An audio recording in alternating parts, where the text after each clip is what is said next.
Hey, friends. It's 12 o'clock. We right on time, child. Right on time. If you can hear my voice in the chat, let me look. Y'all probably can't hear a damn thing except for this boy over here barking. Excuse me. Hold on. Oh my goodness. Excuse me, sir. I'm trying to do something. Y'all give me a second. Y'all know how it goes over here. Can you sit down? Can you sit down? Golly. Okay, so here we go. We already full of drama over here. Okay, if y'all can hear my voice in the chat, please send some purple hearts so I know that y'all can hear me. If not, y'all, I've been over here fussing at the dog and talking to myself. Hold on. Let me see if y'all can hear me, child.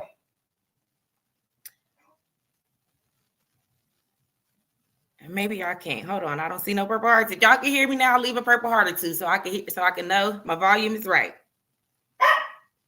Okay, so I see a purple heart. So that let me know y'all can hear me. So hey, friends, we are in the building and we on time. Okay, child. Look, we're doing 2026. Been looking up, ain't it? I've been showing up and showing out. Okay, I done showed up twice and on time, child. Okay, kudos to me, child. Kudos to me and kudos to y'all for showing up with me, child. Because you already know we full of mess. Let me see who's in the building today. My friend Sonia C is in the building. Thank you so much and became a new member of the channel. I truly, truly, truly appreciate that, my friend Sonia C. It says, welcome to cked, child. Okay, I really appreciate that, friend. I truly, truly appreciate that.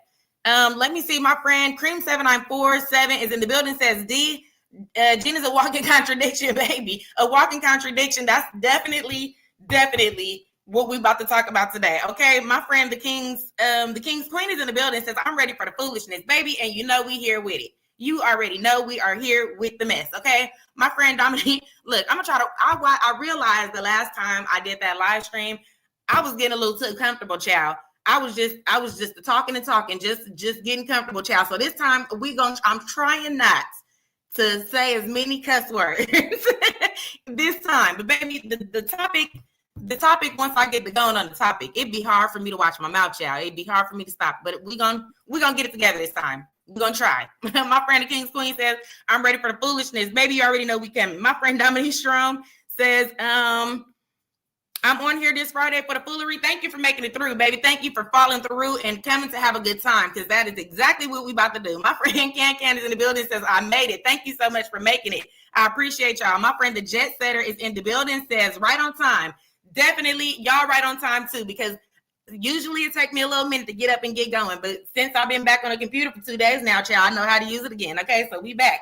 Okay, my friend Dominique Sharon with the purple hearts. Thank you for letting me know that you can hear me today in the comment section. If you are new here today, don't hesitate to chime in the chat. You talk, I'll talk back. Okay, so don't even hesitate. If you got something to say, go ahead and say it, child. Even if you're on the other side of the fence, speak your piece. We speak back, child. My friend Carmita135 is in the building. Thank you so much for following through, Carmita. My friend Sweetness Johnson is in the building. Thank you so much for the purple hearts. I appreciate you, and my friend Carmita for the purple hearts as well. My friend, hold on, let me scroll on down. My friendly Hershey Kiss is in the building. Says, I'm in here finally. Thank you, friend, for coming through. It is good to see you, child. Happy New Year to all my friends that didn't make it last time. It's good to see. Ooh, and my friend, it's Smoke for short. See, some of y'all I didn't see last time and didn't get to tell Happy New Year. So Happy New Year to all of y'all, and thank y'all for making it through. Says Dee, I caught it live. Hey, boo. Hey, friend. It's good to see all of y'all in the chat. My friend Free 6796 says, let the games begin. Child, the games. We about to play ball, child. We are about to play ball, because you already know it is a circus going on around here. My friend Onika, I'm sorry, I'm saying one, child. Onika Nicole is in the building and says, hey everyone, what I miss? Haven't watched Gina yet. We're gonna get into that in just a second. My friend Annie Moss is in the building, says, hey cousin, it's good to see you, child.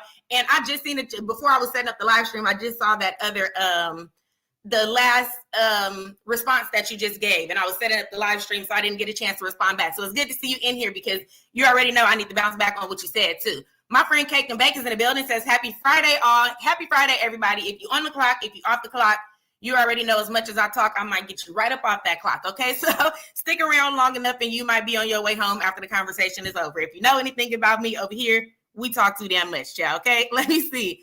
Let me scroll. Okay, yeah. So my friend the Jet Setter says happy Friday. So happy Friday to you and happy Friday to everybody else. And as well, my friend said my friend Cake and Bake said happy Friday to all. My friend Sonia C says yes with the flowers. I truly appreciate you, my friend Sonia C. I truly, truly appreciate y'all. I truly appreciate you for really even enjoying me enough to become a member of the channel. And I really, really appreciate everybody for making it back over here and picking up like we never left. That really means a lot because I really have fun with y'all. If you can't tell, I'll drag my ass right back over here onto this computer to talk for another 3 hours after I just did this shit 2 days ago. So y'all know I gotta love it and love y'all too. My friend the Jet Setter says, child, I have to go and rewatch Gina and her foolishness. I have to hurry up and watch it because I'm like, she ain't finna delete nothing, edit nothing out before I get a chance to see it. So let me run it up over there and go see what's going on. And baby, them comments lasted 20 minutes before before she shut everybody up, okay? My friend Sincerely Brianna says, my first time here, I'm ready for the mess. Hey, friend, it's good to see you and it's nice to meet you, child. Hopefully you enjoy yourself over here. My friend Carmita says, please hit the thumbs up, please. If you in here, please make sure you hit the thumbs up, okay? Hitting the thumbs up ensures that we have a good time and it keeps us going, child. So please, if you're having a good time, you enjoying yourself and enjoying the conversation, don't be afraid to hit that thumbs up, child. It's okay. It is okay. My friend, so thank you to my friend Carmita. My friend Seashell says, oh, you know what? That's really cute. I like how you did that. I like how you did your name. That's really cute. Seashell. My friend says, hey, I finally made one. It's been a while. Thank you, friend. I appreciate you for making it through. I truly, truly do. And like I said, I like the spin on your name. That's really cute. My friend, Phoenix Johnson is in the building, says, hey, everyone, it's been a while. Thank you, friend. Thank you for falling through. It is so good to see all of my friends coming through. I know people got lives and people be busy, so trust me, I don't have no types of feelings for when you can't make it, if you can't make it, if you don't ever make it and you fall through sometimes. I appreciate seeing y'all when y'all do show up because everybody got a life and this take time. And shit, I'll be on here 3 hours, child. So if you got any time to fall through for even 15 minutes of the 3 hours, child, I appreciate you. I appreciate all y'all.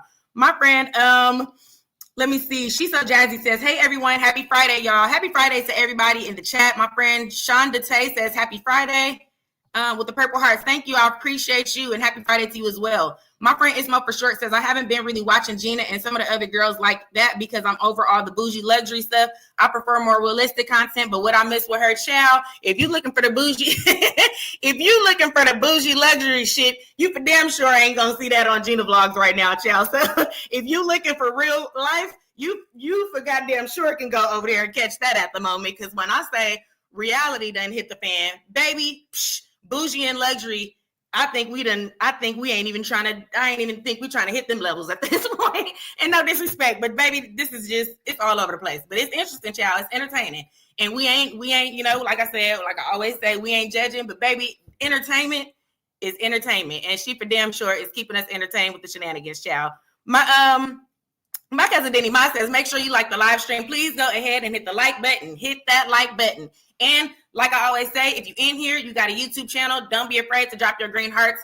Get your roll on. Make sure you get your subscribers up in my chat as well. I don't have a problem with that. Just make sure if you're going to come in here and do it, make sure you coming in here and you being polite and respectful too. Don't be in here trying to cuss me or nobody else out, but then share your information. That's all I ask, okay? My friend, Unique Aesthetic says, I'm surprised she even turned them on for part 2. Penny, that was my initial things. I'm like, as soon as I went to the blog and realized that the comments were on, I was like, okay, she bold. Because I already knew, like I said on the last live stream, I said, okay, if she turned them comments off on this one, I'm coming back. But baby, this is exactly how we ended up here.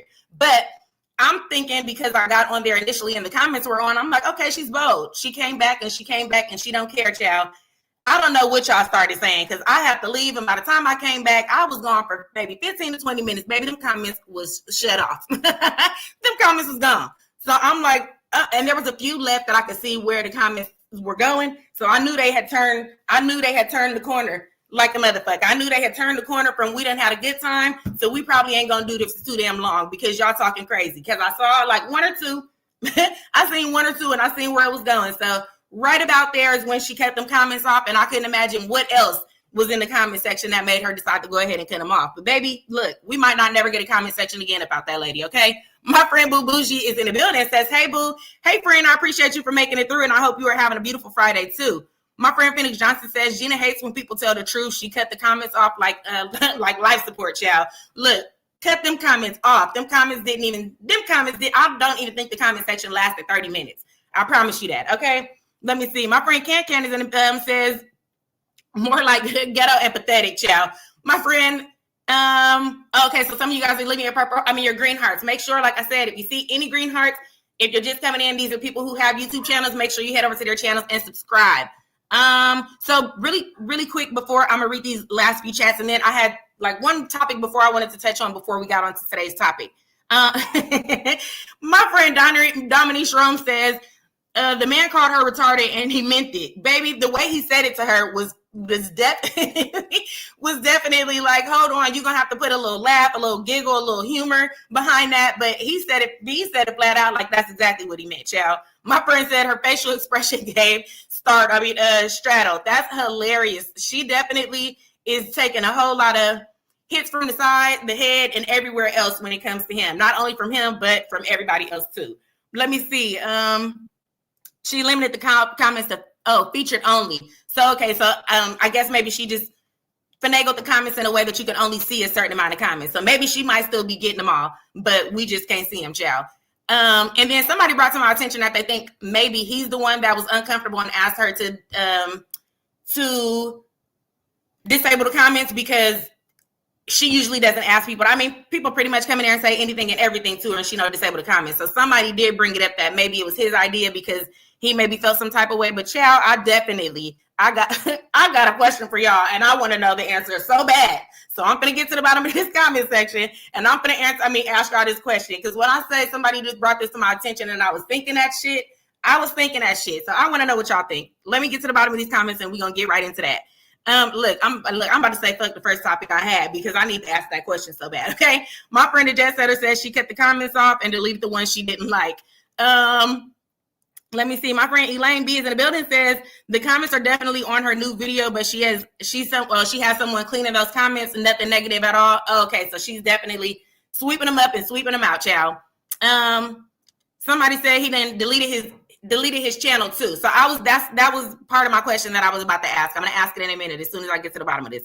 My friendly Hershey Kid says the way he was going in on her in those comments, I was hollering. My friend Renee says, hey D, Happy New Year. Thank y'all. I appreciate y'all. Happy New Year. And I appreciate you for being here.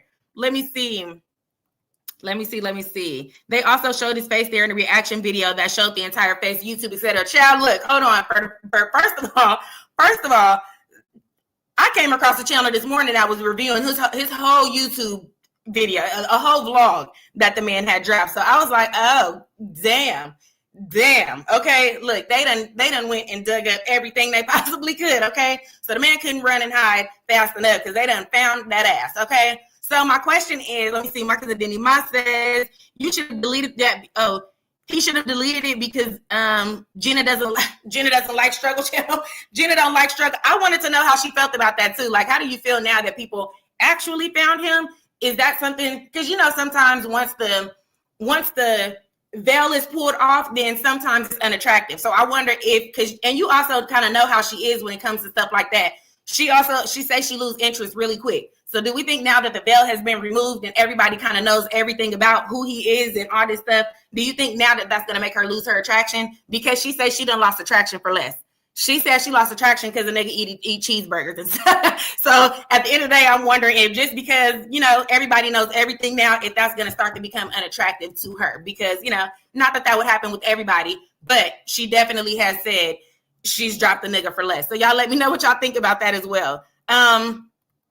So let me see. My friend Renee P is in the building, says, thank you for joining. And if you didn't hit the like button, hit it on your way in. Thank you. I appreciate you, friend. Says, much love for the support. I truly, truly appreciate you, friend. I appreciate everybody for following through. So my friend also Fab says they doing a clean sweep, ain't it? Swept everything up off the rug. But I'm going to get into that in a second. So before I finish off these comments, because I don't want to not get into that and then end up falling too far into these. So we're going to kind of try to do this like we did last time, where I'm going to pick up on some comments and then fall off on some comments. And then if y'all want me to pick all the way back up on the comments, y'all let me know that too. So my question was, people have been bringing to my attention since the shenanigans started, child, that he deleted all his stuff on YouTube. So, all his social media. So initially on our last live stream, everybody was kind of saying, this is who he is, this is the information and all that stuff. I didn't want to bring it up on the live stream because, you know, that just ain't my job. So I wasn't going to do that part. But baby, you know I'm nosy, so I went to go see on my own time. Okay, so just like I assumed everybody else did. So I went to go check it out. You know what I'm saying? I went to go see what was going on. And baby, when I seen what was going on, I seen what was going on. Okay, I seen what was going on. We're gonna leave it at that for now. But then a few days later, not a few days later, but you know what I'm saying, a few hours later, people were saying, oh, he's deleting this, he's deleting that, he's deleting this, he's deleting that. So I didn't get a chance to go back and fact check that for that moment. But then I went back. Somebody sent me a comment today saying pretty much the same thing, like, oh, he deleted everything. So I went to the channel again just to kind of see, like, okay, well, is he kind of blocking people and that's why they can't see it? Because I didn't say anything, touch anything, so he wouldn't have known I was going to check over there. So I'm like, maybe people are saying things and he's blocking them, and so that's how maybe they're not seeing certain things. So I go over there, and baby, when I go over there, the thumbnail on the channel has changed. Now, the channel is swept clean, yes. But the thumbnail on the channel has definitely changed because it wasn't what it is not what it was. Okay. Now the thumbnail on the channel is now his face and he's smoking or something like that. So what it looks like to me is we done a clean sweep of social media. Yeah. But we done a clean sweep of social media so I can change my thumbnail and revamp this motherfucker. Okay. That's what it looks like to me. Y'all let me know what y'all think about that, because at the end of the day, what you gonna clean sweep everything for, but then change your thumbnail to your face for? That to me was questionable. So y'all let me know what y'all think about that in the comments, because I was like, okay, we did a clean sweep, so maybe he is running from something. All to see that damn thumbnail was changed. I'm like, I'm not sure. I'm not sure how far we trying to run. It looks like we might just be trying to start over, because now I got some attention and I'm about to really change my shit up and drop it on you hoes. So y'all let me know what y'all think about that in the comment section. Let me see. Let me scroll back up so I don't miss anything. My friend Elaine says he's a cornball. Now, baby, if you watch them videos, like I said, I didn't watch them on my live stream, but I did go check out one or two of them on my own time. The one that I saw, honey, the one that I saw. Now, I can't say what is and what isn't, but what I can say is it's not normal for a nigga who don't drink to have a cabinet full of liquor perfectly aligned like the way he did in that vlog. Now, if you live in that type of lifestyle, if you a party, if you're a promoter, you throw parties all the time or something like that, or you drink on occasions, I understand that. But this nigga said he's a collector. Who the fuck collects liquor that don't drink the liquor? And then what type of nigga say, this one is my favorite, talking about the gold Hennessy bottle? Ain't a nigga on earth finna say Hennessy is his favorite nothing if he don't drink liquor. Only niggas that drink liquor drink Hennessy. Baby, you ain't finna tell, you are not finna tell me you don't drink and your favorite other drink is Hennessy. Nigga, please. Okay? Nigga, please. We ain't finna play them games. We are not finna play them games. But if them the games y'all want to play, keep playing them, because baby, these the most entertaining games I done ever been a part of. Okay? My friend, Mariah So MUA says, like the live stream. Please make sure you like the live stream if you're in here and you're having a good time.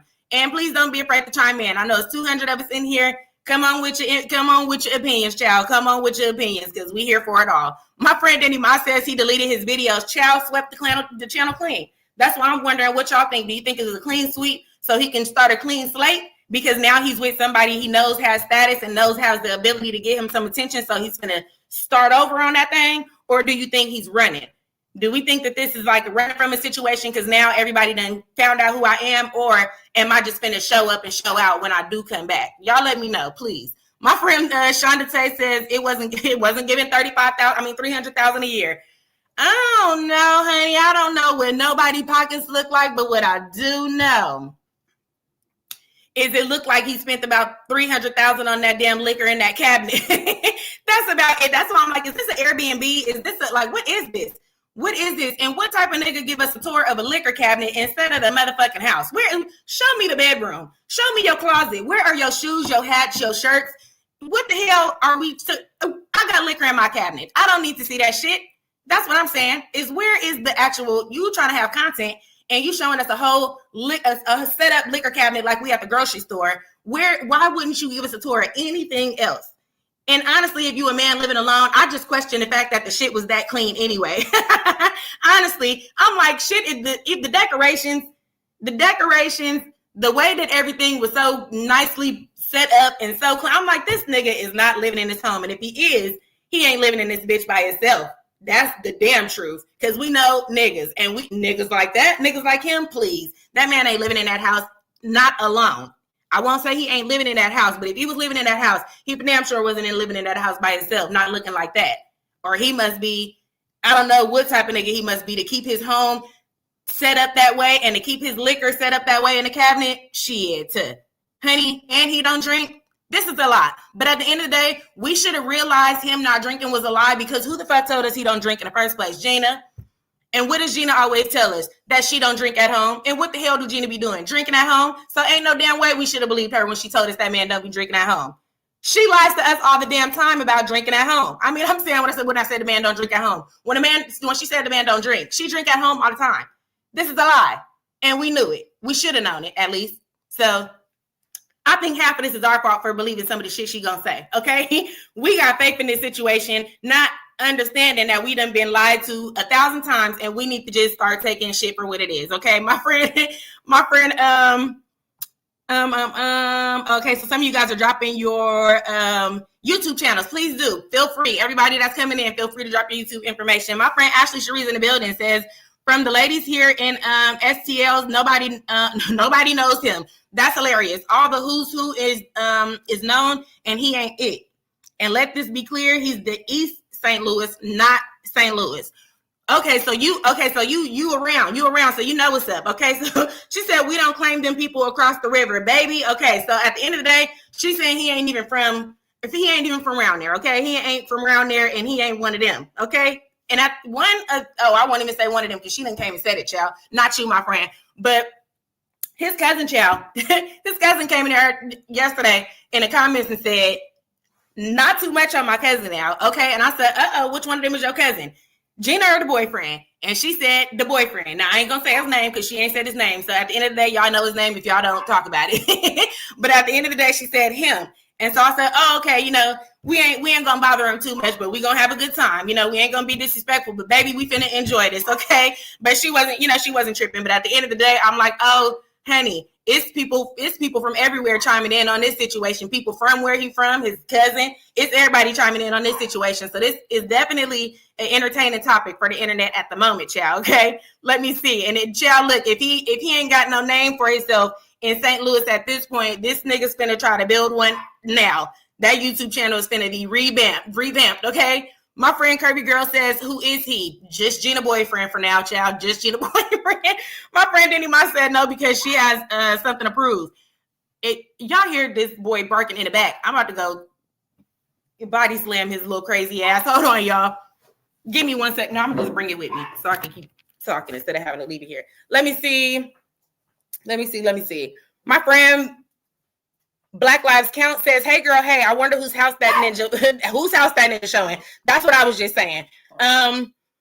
I think he's living with a woman. So that's what I was just kind of touching on, is that definitely was a little sketchy to me. So I was wondering what y'all had in mind about that. My friend Kirby Girl says, did she actually show his face? No, she hasn't shown it yet. I think there's been little glimpses of it accidentally from other people time to time, but she hasn't shown it intentionally yet. So, I mean, y'all know how we roll over here. When she show it, baby, we gonna go crazy with it. But for now, as long as she got it wrapped up, we just gonna leave it where it's at. But no, I don't think she's shown his face intentionally. And if she has shown it, it's been probably something she didn't notice because she been editing every bit of them vlogs. Okay, child. Which at this point she might as well let it fly, child, because we know. But she didn't do that with the last one either. Once everybody found out who he was, she kept on doing whatever she was doing, blurring him out, even though she already knew everybody saw him already. So who knows her reasoning for continuing to do it after the world done seen the man, child. Let me see. Keep scrolling. So some people are asking who is he? Some people are asking who is he, and I'm like, child, Gina boyfriend. Outside of that, I couldn't tell you who the man was. My friend Sonia C says, I don't think that's his house, judging by his bedroom. So I didn't go that far into the vlog either. I only watched a few minutes of it, so I didn't get to see the rest of everything. So he might have done things that I mentioned. He might, look, baby, I'm talking shit as if I watched the whole vlog. I'm saying shit like I watched the whole thing. I didn't. So baby, he might have took you to the bedroom, showed you the shoes and all type of shit. So I'm talking crazy like I just know the man didn't do none of that. I don't know what the hell he did, but If he did go and show anything else, did it look like something he was, well, hell no, because my friend just said no. She said, judging by the bedroom, no. So at the end of the day, it don't look like my friend was living there. It just don't look like he was living in that thing, child. My friend also Fab says, I think she met him back when she was on YouTube. Oh, back when he was on YouTube. It lines up with the 4 years. That's kind of what I noticed too, that his channel was geared towards, you know, I mean, not geared towards, but all this stuff was kind of from years ago. So that could be a thing. That definitely could be a thing, because the 4 year thing plus that being 4 years ago, they definitely could, you know. And then she said something about his niece being from Houston and when they gave her a ride back. So, you know, all those things definitely could tie into each other. My friend Cake and Bake says, Gina don't leave niggas, they leave her. Now, according to her, she ain't never been dumped, okay? A man ain't never left her. So leave it to Bieber, child. We ain't ever experienced that. But clearly, we've been lied to so many damn times, we shouldn't believe a damn thing she said, okay? We shouldn't believe nothing the lady done told us, because she done told us she don't drink at home, and she told us that man don't drink. So I ain't believing nothing else until I see the proof, child. Let me see. My friend Sierra's Life says, love the live. Thank you so much. I appreciate you, friend. Thank you guys so much for coming in and enjoying yourself. And please, please, please, feel free to chime in if you haven't already. My friend Black Lives Count says, thank you. Oh, I'm sorry. If you guys are talking to each other, you already know how I go. I'm sorry. I just go ahead and move it past it so we don't be in here talking too long, because I get the chittering and chattering, child. Let me see. Let me see. My friend Queen Chelsea is in the building, says, I'm sorry, y'all. Says, hey, Dee and hey, chat. I'm in and out of this job. Got me working. No worries, friend. No worries, friend. Whenever you can pop in, we appreciate you. And whenever you get to working, make sure that you not working too damn hard on them people clock, because these people can kiss everybody ass, okay? My friend Sonia C says, yep, she just helped put him.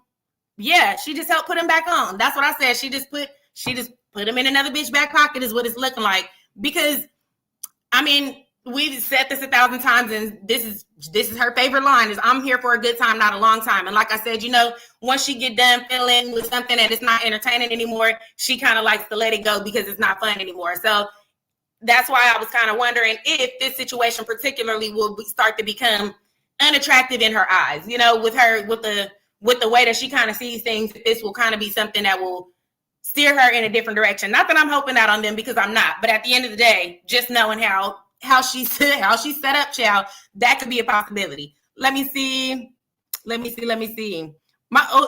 friend Queen Chelsea said, D, you better have your water. He had his liquor, child. Look, you better have your water, because he had his liquor. Baby, I better have 2 waters over here, number 1 and number 2.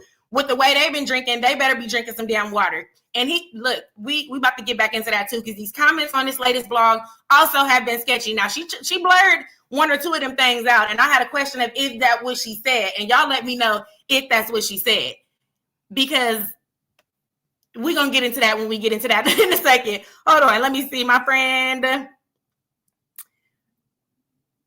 Jet Setter, said he's scamming her. My friend Care Bear says, who collects Mad Dog 2020? That's what I'm saying. It's the types of liquor. It's the amounts. It's the way that the liquor was set up. It was the fact that the liquor was in different cabinets the way that it was. It was the fact that he's constantly saying he don't drink. It's just all of it is a little confusing. You know what I'm saying? And I'm not, like I said, I'm not saying what is what and what ain't. But at the end of the day, it's just not normal to me to have that much alcohol that you're not planning on drinking and then say that you collect alcohol. Who collects? I mean, I suppose people do. And I suppose people, no, I will say that I definitely have seen people collect, alcohol that is older or, more expensive, but this nigga had Mad Dog 2020, like my friend said. So what is that? What do you need to collect that for? That's confusing to me. I just don't understand. Is that going to age with time? Is it going to get more expensive? Is they about to stop producing it and now it's about to be worth more in the next 50? Because nigga, Mad Dog 2020 for who, for what? If you ain't drinking it, what the fuck are you just going to stores? Look, I just said I wasn't finna be cussing. We 29 minutes in and we at the first F word. So we probably finna just keep dropping them from now on. Okay, but I'm gonna try. I told you I'm gonna try. But why are we going to the store buying bottles and bottles of spending thousands of dollars on liquor? We not finna. Maybe he knew he was gonna meet Gina. Maybe he knew he was about to meet her and he was just He was just preparing himself. He's preparing himself for a lockdown in case something happens and they need to go in that thing and shut down for a few months. Him and his lady gonna be fine. That's what it's looking like. Okay, so if we have any sort of massive attack on the world, he gonna bring her in that thing because he been stocking up on that ass for months. He got alcohol for days, and if she's there, she'll be fine. She'll be fine. All she need is that Mad Dog 2020 child. Okay, let me see. My friend Sonya C says, right, who does that? My friend the King's Queen says that boy got a whole liquor store in his house. Baby, he got the grocery store in the house, okay? My friend Phoenix Johnson says it was creepy the way he was talking sexually to her. It's just overboard, and we back on vlog number 2 doing the same damn thing. But she bleeped some of it out, but that's what I was going to ask you guys. Did she say what I think she said? Because what it looked like she said was unnecessary, child. And if it was unnecessary, she could have just edited that whole clip out. So let me see. My friend Cali Girl says his house is a trap house. And then I did notice in the background, and look, I don't even like to be nitpicky and be like this and that. And look, this is what I saw, because this ain't even what he was trying to show. But everything was clean and pristine, and then the door that he kept walking past had like a sheet over it. So that was a little confusing to me too. I don't like to be nitpicky, but then I'm like, they keep on saying prison, they keep on saying trap house. I'm like, why is the sheet on the window? And what the hell do he got all this liquor for? So some stuff definitely is questionable. I ain't trying to just beat these people down, but some of this shit is questionable, y'all. Damn. And I'm like, sometimes I question the people in her damn comment section not asking her damn questions. And I'm like, you don't have to, I know, everybody don't want to come in there and chew her up. And I'm not saying everybody should go in there and chew her up, but the ones who are going in there and lying straight to that lady face, it's just unnecessary. The amount of false hope y'all are building up in a person that you say you like. What the fuck you gonna go to this lady comments and lie to her for, knowing that this ain't the result that you would even want for your own ass? Are y'all crazy? I'm sorry, not y'all, but the fucking people that be over there. Are they crazy? What the hell would you be over there big up in something like that for when that's not what you would want for yourself? This is a mess. This is a damn mess. But I be seeing people over there like, girl, just be happy. You know the dating stage is fun. It's always fucking fun. That don't mean you should be doing it. That don't mean that's the person you should be fucking with. I'm sorry, y'all. We 4 F words in. I'm sorry. I'm trying. But goodness gracious is what I'm saying. Now we done started and here we are. So we're going to keep on going. Okay? Damn. Because I'm serious though. Like, what are we not understanding about the fact that we are not liking this shit for our real life, but I'm going to go tell my friend to do it? No. Don't go in that lady comments telling her to stay with that man and she look happy. She look happy, but she don't belong there, my nigga. Okay? Y'all be serious. Y'all be serious, okay? Is this some shit you would want for your mother, your sister, your cousin? She looks like she's having an amazing time. But that don't mean she should stay there for a long time. She should give his ass just the amount of time she gave that white man. She should give him just the amount of time she gave that white man. And I'm joking. If that's what you want to do, love him if you want to love him. Love on her if you want to love her. You know, I wish them both success. But reality is these people up in them comments, knowing that that's not really they and I understand people being happy seeing her happy. I'm not saying don't express your happiness for seeing her being happy, but what I am saying is don't start saying other shit besides it's nice to see you happy. You know what I'm saying? You don't have to say shit else besides happiness looks nice on you. But once you get the happiness looks nice on you and he seems like a great man, for shut your ass up, okay? Okay, stop the fucking madness right there. Because we're not finna keep lying, okay? Love on the lady if you want to love on the lady, but don't walk her ass into the fucking closet. Please, okay? Let's be honest. We all have fun with the wrong nigga before. That don't mean we should hold on to this motherfucker. That's it. That's all I'm saying. And if we got to keep shutting it down in the comments, then we know something is wrong. Because like I said before, ain't nothing wrong unless something is wrong. If we gonna feel like we gotta come shutting something down, then I feel like either there's some truth, validity, or, you know, a solid foundation to what these people might be saying. If not, fuck everybody that got something to say, because y'all don't know me and that ain't what this is.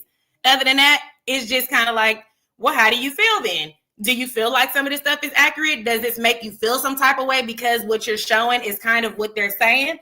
Or what's the balance to it, you know? Because, and I'm not saying that, you know, I'm not saying the drug dealing and the prison babe part. I'm not saying that those things might be valid. I'm saying as far as the way he's speaking and stuff like that, maybe you feel like there's some validity to that, and that's why you're shutting down those comments, because you're feeling some type of way about that because it's a little bit true. Because let you come tell me some shit that ain't true. Either you're not going to get a response, I'm going to respond, or that's pretty much, you got one or the other. You know what I'm saying? There's nothing else I'm going to do with the fact that you got something to say about me that's not true.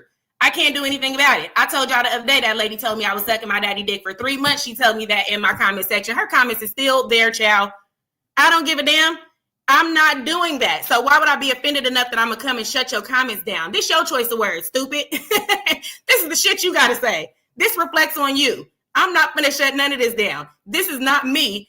Because you saying this about me doesn't make it true. But the second I feel some type of way about what you're saying, yes, I'm finna shut that shit down. So that's why I feel like we getting some of them comments shut down. Because truth of the matter is, it might make you feel like something. So let's get rid of it. You know what I'm saying? And it might not be her.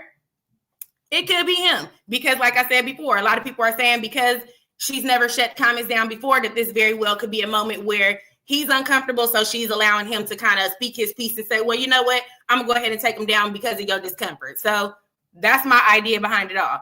Let me see. Look, and I'm seeing the newer comments because I scrolled down. My friend Artsy Shan says he called her funky ass 88 times. Now, I don't know. I did hear him say a few slick things, but I didn't hear that one, but I definitely heard him say a few other things. I heard him say something about the other day when she was saying something about she don't drink. I mean, if she goes somewhere and they have liquor that she don't drink, she'll kind of pick and choose which one she's going to drink. And if they don't have this, she'll drink that if that's all they got. If they don't have this, she'll drink this if that's all they got. If they only have brown liquor, she hate brown liquor. But if that's all they got, she going to drink it. He said something like, well, damn, baby, like it ain't that serious or something. So some of the shit he say is on point, okay? That's when I knew the man had a little bit of sense. That's when I knew his ass couldn't have been that crazy, because his response to that I thought was funny.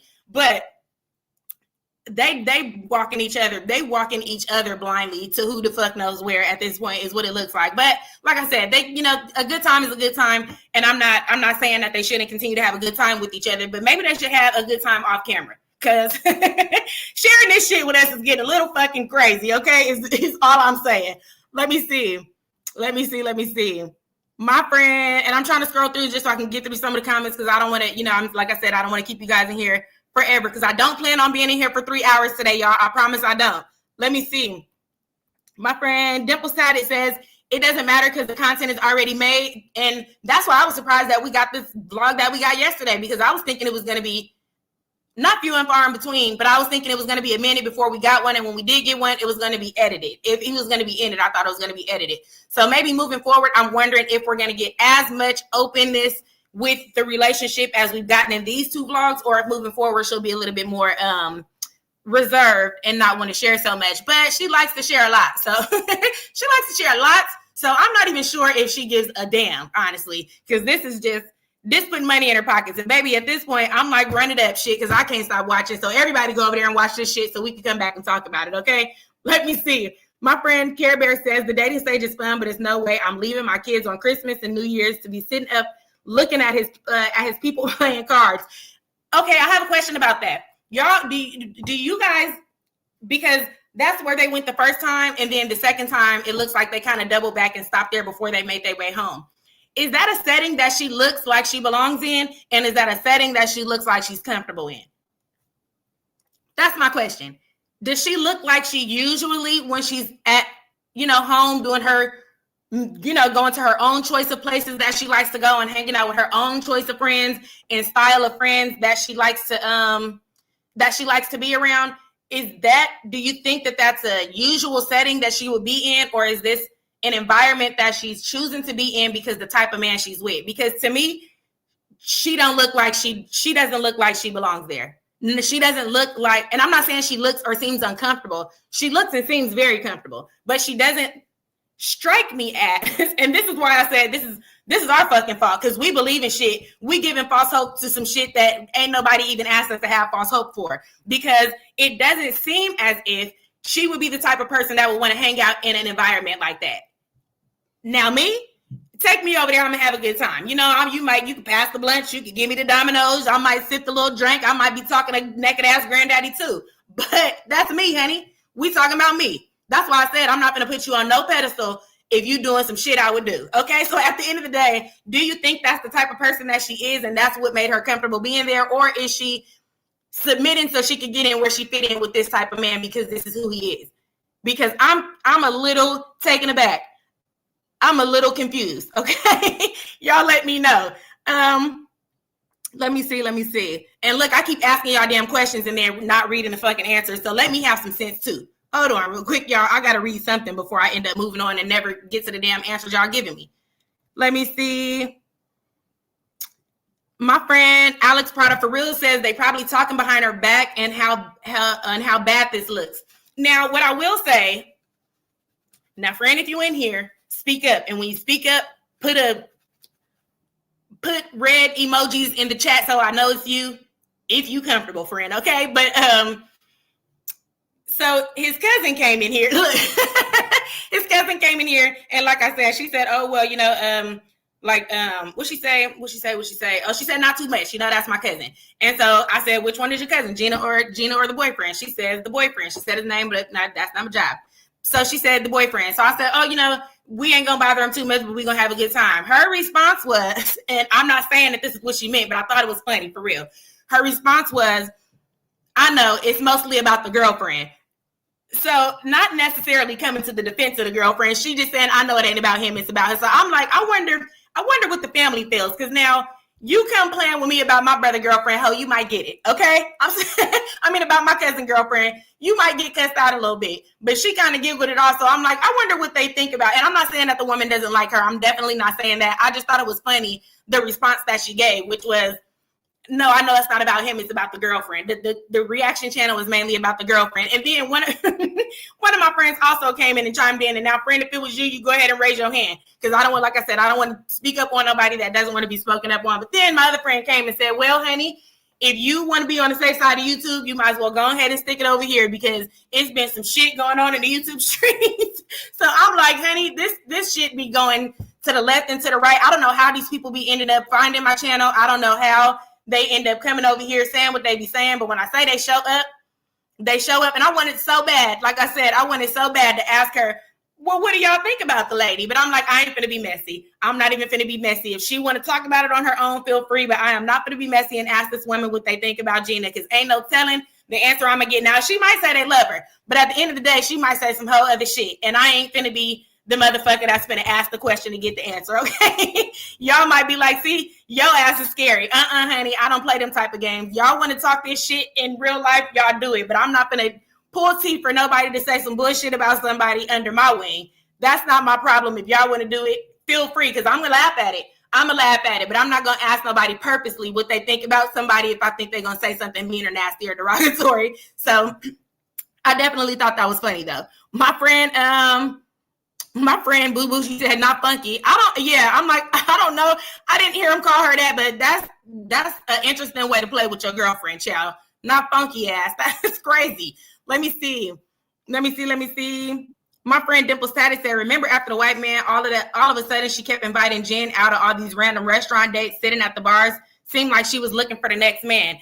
I'm wondering how long with their friendship or what their relationship was. It seems like he might be somebody that she's kind of been off and on with, because, you know, she'll kind of mention sometimes like, "Oh yeah, I went to this place, but y'all don't know everything I did." So maybe sometimes she's going places. Where did they go? Well, I guess that would have been around the time they were dating, because I was going to say, where did her and Jen go not too long ago? I felt like that was kind of an interesting place for them to go to. It was like Memphis or something. The last vlog where they was eating so much, I felt like that was an interesting place for her to go to. But maybe they went there to go see him. So like I said, do these seem like environments that she would naturally be in, or she would choose to be in, or is she in these environments because she's trying to be where this nigga is and meet him in the middle? And not that I'm saying there's anything with meeting him in the middle, because we all got a little, you know what I'm saying? We Black, we all got a little hood to us. If you was raised in the hood, if you got family from the hood, anything, you know what I'm saying? We all have a taste of the neighborhood. So I'm not saying there's anything wrong with hanging out in those settings, because like I said, I'll fit in perfectly. Motherfucker. But at the end of the day, I'm just saying she doesn't strike me as the type of person that would be sitting in them settings, chilling and doing what she doing while them people doing what they doing. Okay. And then she said she said, "Oh, you know, they're outside, you know, pew because it's the new year. So she said, oh, you know what we about to go do? Saying, I guess they were about to go do it too. And I'm like, yeah, you definitely doing some shit, ain't you? Because I don't see you doing this type of stuff. But now we see you doing this type of stuff. So I'm like, look, you also said you didn't fight. Bitch, shit. You better fucking watch it. Because he got you doing every goddamn thing else. You about to be in the street boxing a bitch like you never thought before. You done everything else under the sun you thought you would never do in 2 vlogs. So I would say be careful with this motherfucker, honestly, okay? Before her and the cousin that was sending the messages be boxing in the street, or the niece that they drove home, child. Look, the niece on the way home was, look, I'm finna say some bullshit. I'm moving on. What's the next comment says?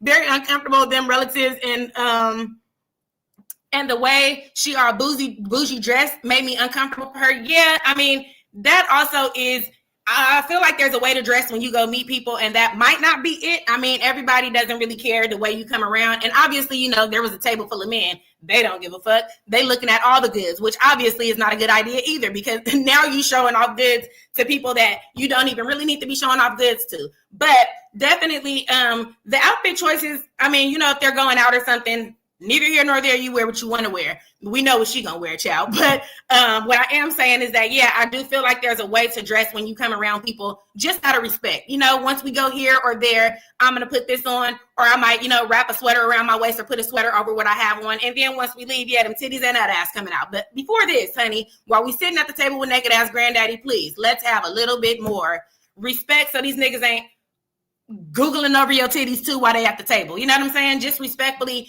you know how men are, and not even purposely. You know, you a woman and you voluptuous. Yeah, you walk into the bathroom, you getting up, grabbing a drink and all that stuff. You don't want to be doing all that in front of your man's friends, your man's granddaddy. I just don't want granddaddy. When I leave, I don't need granddaddy being like, boy, you know what I would have did with that when I was a kid? Hell no. I don't need this nigga Googling over me and telling you what the hell he would be doing with me at his age. Please, okay? That's all I'm saying. Let me see. Let me see. My friend Queen Chelsea said, have you on past the blunt, baby? Look, that's what I'm saying. I would have fit in at the table. I ain't gonna lie, okay? I know me, and I ain't afraid to say who I am, child. I'm a little rough around the edges, baby. I would have been fine at the table. I'm just wondering, was Gina fitting in at the table, or was she forcing herself at the table? Because I'm like, I don't know if you really built like this, friend, or we just fucking around. That's what it seems like. My friend Dee says she always seems awkward even around her friends. She has an interesting way about her. I will say that there's an expression that she will give sometimes, or kind of like like a little way about her that she will give sometimes, that you can kind of see that some of the stuff she's doing might be playing it up for the cameras, because it's like she doesn't mean it. You know what I'm saying? Like, she's saying something, but she doesn't really mean it. And then a lot of the times when she's with her friends, for sure, she's trying to play that even balance for not doing too much, because she know Jen is gonna get on that ass, but also trying to please Portia and the Lilies and the young twerking girls and the Glamazantes and all that stuff. So we're gonna see a little bit of everything. And it's always going to be awkward because we're not even across the board. And that's what I'm feeling about it. My friend, let me see. My friend Sade Amore says Gina has no standards. This is who she is, and there is no, and this is her. She said, and this is her element. She says, baby, yes, she fits right in. I don't even know what you're talking about. That's where she belongs. Okay. My friend Dimple Status says, nah, I think Gina has Gina love a hood nigga. She always trying to compare herself to a mob wife. It seems like she really likes the hood guys, because I just don't, unless we didn't know anything about Tarzan for real. The hop and the skip from Tarzan to this man, I mean, I just feel like there's a difference in what we're seeing, at least. You know what I'm saying? I can't say that they're drastically different. Now, sexually, these niggas is the same. Whether one of them is white or not, they come in the same, okay? Bend that ass over my shoulder and let's do it, okay? That's how both of them is coming. But after Tarzan, I wasn't thinking that this is where we was going next. Honestly, the last vacation they went on, I don't know where they were. I think it might have been it was the vacation. It was the vacation where Chelsea was there. It was Chelsea, Jen, and I think it was just Chelsea, Jen, and Jen. It was for Chelsea's birthday then, I guess. When they were doing their live stream, This motherfucker kept picking up the phone, talking to this nigga in the middle of these people doing the live stream. First of all, Gina, she kept picking up the phone, talking to this man in the middle of them doing the live stream, but she also was putting him on speakerphone so we could hear his voice. Now, why she was putting him on speakerphone in the middle of these people doing the live stream, I have no idea. But at that very moment, the way he was speaking and the way she was handling that situation, I could tell we ain't handling this correctly, because we sitting with our friends, and why can I get off the phone with this nigga while we sitting here talking? So I kind of could see at that moment that, you know what I'm saying, that he was going to be all up in the mix. And then as soon as he showed up and came around, this nigga was all up in the mix. But Tarzan seemed like, even though he had been on a show beforehand, he still wasn't necessarily, I don't feel like, reaching for attention when the camera was on. Okay, this nigga gonna hear me say he's reaching for attention one more time and come on this live stream. But at the end of the day, honestly, I just don't feel like Tarzan was reaching. Now, anybody that's new here, you ain't never been here before, if you wonder who Tarzan is Gina's last boyfriend, the white man. Okay, so I call him Tarzan. If you hear me say Tarzan or Peter Pan, we talking about that man. But yeah, so I just don't feel like Tarzan was given as much. So I was thinking, because that was the catalyst of what we were expecting moving forward, I thought this guy was gonna be, I knew he was black because I could tell by his voice when they were on the phone. But what I'm saying is, I thought, and she kept saying he had money. So I was thinking, oh, okay, so she, white boy put her on a pedestal and was taking her here and there and doing all these things. So the next guy, even though he's not what we expected because he's black, but even though he's black, I thought he was going to be the guy that's taking her places and showing her things. And so I'm like, okay, she got a new boyfriend, cool. He's black this time, so we really finna see some content. This nigga done took her to the hood. You went from Columbia, bent over on the white man. You could have stayed over the shoulder. You could have stayed butt naked on the horse. What the hell are we in the hood for? How the fuck we get over here to the abandoned school? This is just confusing, the amount of acceptance we're allowing. And then, like I said, we have people over there in that comment section telling this woman to keep doing this shit. Are we nuts? This is chaotic, okay? This is absolutely fucking crazy. Let me see. Oh, boy, what you doing? Let me read these comments, because I did it again. I told y'all I keep doing it. Let me see. I'm gonna go all the way down so I'm relevant. I'm sorry, y'all. I know y'all probably like, if you don't listen to what the hell we've been saying for 20 minutes, you keep fucking talking. Let me see. My friend Anima says Tarzan he was trying something out. Tarzan was trying to see if he's really about this life, okay? And I wonder if that would be anything that she would deal back in. Now, look, I ain't gonna be disrespectful and ask about her dealing with another man in the middle of her dealing with a man. But, I wonder if Tarzan would see himself, dealing back with her. Because she the one that said she kicked him to the curb, child, so shit. According to her, he over there waiting. And then she said he came back and got his shit and he was looking sad. So it seemed like Tarzan would take her back. According to her, every nigga want her back. My friend Chocolate Kisses says Tarzan wasn't reaching for attention because he wasn't trying to be associated with her like that. Yeah, I feel like he was a little bit more reserved in trying to be seen, at least. You know what I'm saying? He was a little bit more taken aback with the way that he would speak to her. He was a little bit, quieter, and he seemed a little bit more humble about himself. Now, we know he had something going on because she told us 1,000 times, but he wasn't playing himself up on camera the way that this man has been playing himself up on camera. So if we going tit for tat, I'm gonna give Tarzan 1 on this one, because I just feel like we done surpassed. So we'd had 9 months of Tarzan, and this nigga done lapped Tarzan twice in 2 days, okay? In 2 fucking vlogs. My friend Denima says, I want my man quiet and generous. Thank you. It's like, and like I said before, there's a way to be a way. There's a way to have your personality and not be doing too much. But this man don't seem to give a damn how it's supposed to be done, okay? He was over there talking to the damn people about them having a work relationship. What he called it, a work husband, asking them, are they having sex? So we know he a mess, because how you end up at them people table? What are you over there for? Come sit your ass down, okay? Now she's old enough to have told that child to come sit his ass back down at that table. What the hell are you over there talking to them about their personal business for? Get out these people's face. Damn. And that's what I'm saying about love attention. Get your ass over here and eat the fucking breakfast we came here to eat. The food is cold, and if we already ate the food, it's time to go. We didn't come here to talk to these people. That's the type of shit I'm talking about. What are we asking for all this attention for? Goodness gracious. My friend Elaine says, Tarzan Wolf was just there for a quick and good time. They definitely had a good time together, child. They had an amazing time together, and now they done moved right on. And that's what I'm saying. People in the comment section telling her it's always fun when you first start dating. Yeah, and that's why I think we're moving on so fast. Because as soon as it gets to the point where now we hitting reality and we got to start getting to know each other, this shit ain't that fun no more. Because I don't want to get to know you, nigga. I want to have a good time. That's what it seems like. My friend Denima said Tarzan wanted her to carry herself a little different. She went to that wedding and left. So that's kind of what I'm saying about the level of not, I won't say the level of respect he wanted her to have for herself, but I'm feeling like there was a level of idea that, you know, of who he wanted her to represent herself as. And I'm not saying she wasn't during that relationship. I'm not saying that at all. I'm just saying he seemed like he had an idea of how he wanted her to be seen, you know? And that's what I feel like we were giving her. We were giving her the credit for that relationship, for him putting her on a pedestal and taking her all these places. Yes, that's great. So we're seeing these things and we're like, oh, you know what I'm saying? He's doing a great job. So you cannot go from this man taking you all these places and doing all these nice things for you and talking to you with some respect to this nigga taking you to the hood, is all I'm saying. Without being judgmental, all I'm saying is you cannot take us from Columbia to the middle of the fucking hood with 8 strip clubs on one street in less than 3 minutes from each other, and then think that us as the audience is going to look at that as the best situation for you. It can't be.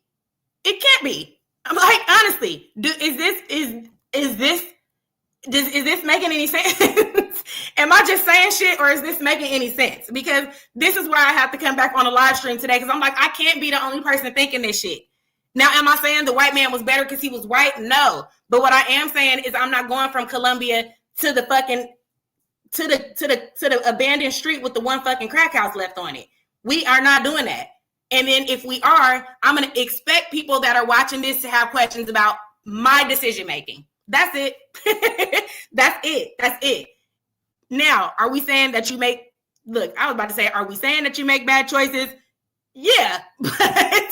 But I mean, you know, you're going to do something. You're going to do for a man what you feel like needs to be done in order to, you know, be with that man. So I'm not saying that there's anything wrong with him taking her around his neighborhood. If that's where he's from, that's where he's from. He can't help that, you know. He can't help that it's 8 strip clubs on one street. He can't help that it's only one damn street on the block. He can't help that his granddaddy liked to be naked.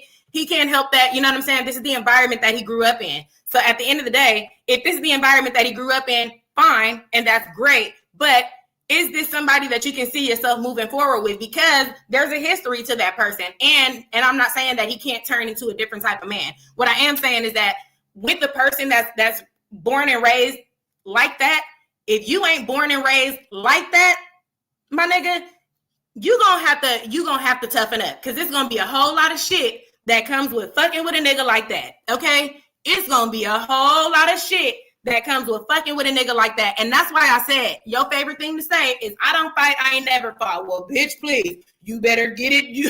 You better figure it out. The nigga done took you everywhere else. He better take you to a fucking boxing gym, because fucking with a nigga like that, you gonna be boxing bitches up, or they gonna be boxing you up. So, and I'm just being honest. I'm not saying that I hope any of this shit happens. Reality is, this is why the fuck we don't belong dealing with certain type of people. This is why you don't position yourself to be dealing with a certain type of person, because you're going to deal with that person. You're not finna build a nigga and make him the nigga you want and deal with the shit you want to deal with. I'm sorry. I was about to say it again. I'm not calling this woman the B word. This is just how I speak. So if you're new here, please don't be offended that I'm saying that. This is just how I speak. But women, look at these people in this house. If shit hits the fan between you and this man, you dealing with these people. Are these the people you want to fucking deal with? Are you built like that? Are you built like that? This lady this lady is under the table in a juicy couture sweatsuit eating grapes because it's the new year.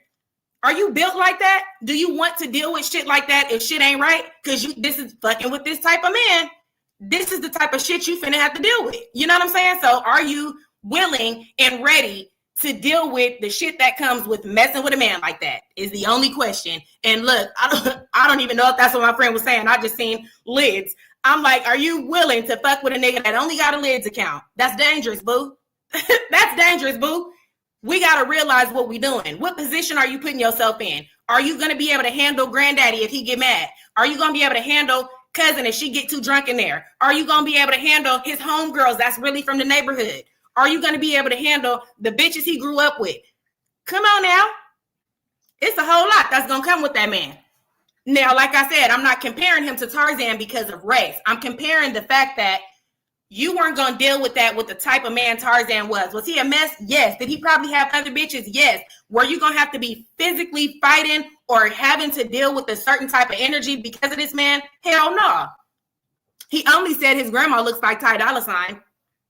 He didn't say she looked like Rick Ross. He didn't say she looked like fucking Big Pun. He didn't say she looked like fucking 50 Cent. He didn't say she looked like Mike Tyson. He said she looked like Ty Dolla $ign, meaning she ain't got a bit of fight in her either. So this is a safe zone. If you get into it with this man, ain't too much you gonna have to battle. Fucking with this man over here, you finna fight Mike Tyson. You finna fight Rick. You finna fight all these fucking battles for some dick though. It's not worth it. It's not worth it. I'm sorry. It's not worth it, okay? I'm sorry. It just is not worth it. Look around you. Look at the shit that's happening around you and act like you would fucking speak to these people. You call us broke every 6 months. And I'm not calling them people broke. Them the type of people that's watching your channel, honey. You sitting right the fuck there with the people you would be calling broke, is what I'm saying. And that's just facts on the table.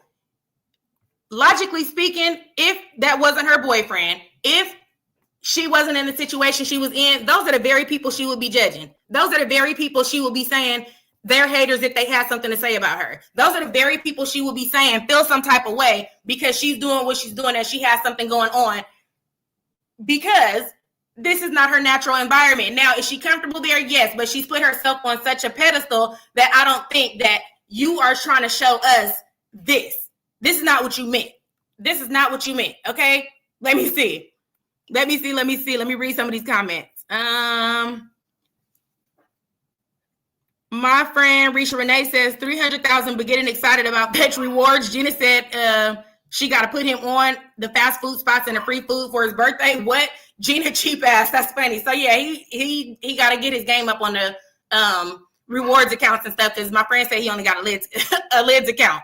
My friend, let me see. Sorry, y'all. I think I'm too far up. Okay, right here. Sorry, y'all. It's people texting me. I'm trying to read the chat. It's a lot going on. Let me see. My friend Sonia C says, oh yeah, you're not taking me for a ride in the hood. We in our 40s. I know it's better things to do. And I'm wondering how old he is because he seems pretty young too. I'm wondering if he's around her age. To me, he seems like he's in his 30s. That's just to me. I can't be sure. Oh shit. I don't know these people. I don't know anything about him personally, but he definitely seems to be a younger man. Not young, but you know what I'm saying? He doesn't seem to be her age to me. Let me see. My friend Mia Unicorn, exactly. My friend Mia Unicorn says he could have at least taken her to some tourist spots. And I would say they could have done that, but we know she would have vlogged that kind of stuff. There's, she's a vlogger. So of course, if they went to any better spots, child, we would have seen them. So yeah, that clearly we only went to the hood and back, which is crazy to me. And now, like I said, if the hood is where you're from, clearly, obviously that's what he's saying. If this is where you're from, I get going back and showing her where you're from. You don't have any other options but to show her the abandoned school and the street with the one house and the fucking 8 strip club street. That's what you're showing her if that's where you're from. But let's go somewhere outside of that. Show me the nicer places, like my friend is saying. Show me something outside of this that, that looks like a museum or something, you know what I'm saying? Something outside of where you're from now so I can see the beauty to your city now. I can see the other things about you or, I can learn a little bit more about where you're from outside of just this stuff. So I can definitely agree with that. My friend said there's a lot more tourist spots that they could have gone to. Let me see. My friend Chocolate Kisses says she ain't cut out to hang with him, and I think he knows, and he sees her as a quick lick. I definitely feel like he knows she ain't built like that too. Honestly, and I feel like that's what people do on purpose. You're gonna get a hold of a good girl and dirty her up a little bit. And I'm not saying like good girl like that because she's always talked about liking the dope boy and stuff like that, but she likes to play the clean aesthetic. Sometimes. Child, barely. So I'm like, hell, at this point, I don't know what the hell she playing. But, you know, like with the level of the aesthetic that she likes to play, definitely, I think that he thinks he's doing like the bad boy, good girl thing. But he don't know that he don't know. Okay, what he don't know, what he don't know, or what the fuck maybe he does know is why he's there. Okay, so what I will say is maybe he knows a little bit more than we think he knows, and that's exactly why he's knocking on that door, because he know about all them story times. He knows about, and that's why he's talking like that on that camera, because he like, oh, you already like to talk like this. Let's get it, okay? Two peas in a pod. Maybe when I say perfect for each other, at first I'm like, what the hell she with this man for? I'm like, well, shit, now I see. Okay. My friend Love Melissa says the fact that she was struggling to pack this whole shit. I mean, that's what I'm saying. From thing to thing, and I don't even be liking to be nitpicky, but it just be like the little stuff I was paying attention to on this one. It was so many liquor bottles in the room. And I'm like, he said he don't drink. So is all this shit for Gina? I seen a Tito's bottle. I seen a Ciroc bottle. I'm like, it's a Don Julio, what was it, 1942 or whatever the hell bottle. I'm like, all these bottles, he keeps saying he don't drink. Are all these bottles for you or what? And then he had to keep on telling her, don't put any more in there. And then after a while, he told her, well, go ahead. And she said, why? Because you want to take advantage of me? See, this is what we're talking about here. I know that's a joke. I know it's funny. I know it's all fun and games, but this is the type of stuff that people are seeing and viewing, and this is the only side of people that we're seeing and viewing.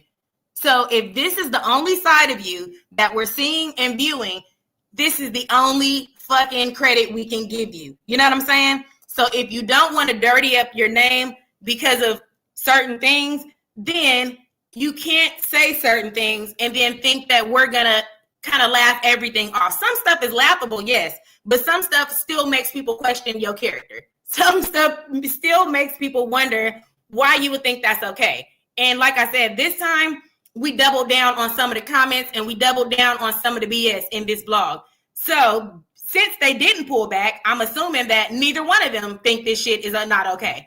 Both of them think that this shit is okay.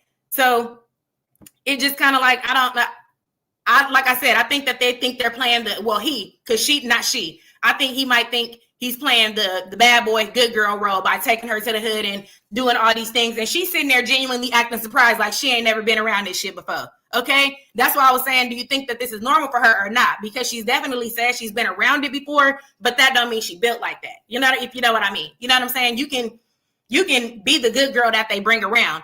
That don't mean you be there. That happens all the time. You the good girl that they bring around, but the homegirls be there and they be laughing at you because they like, this bitch thinks she got something going on. He bring all his hoes over here, okay? And that's just, y'all already know, like I told y'all 1,000 times, I'm born in a family full of boys.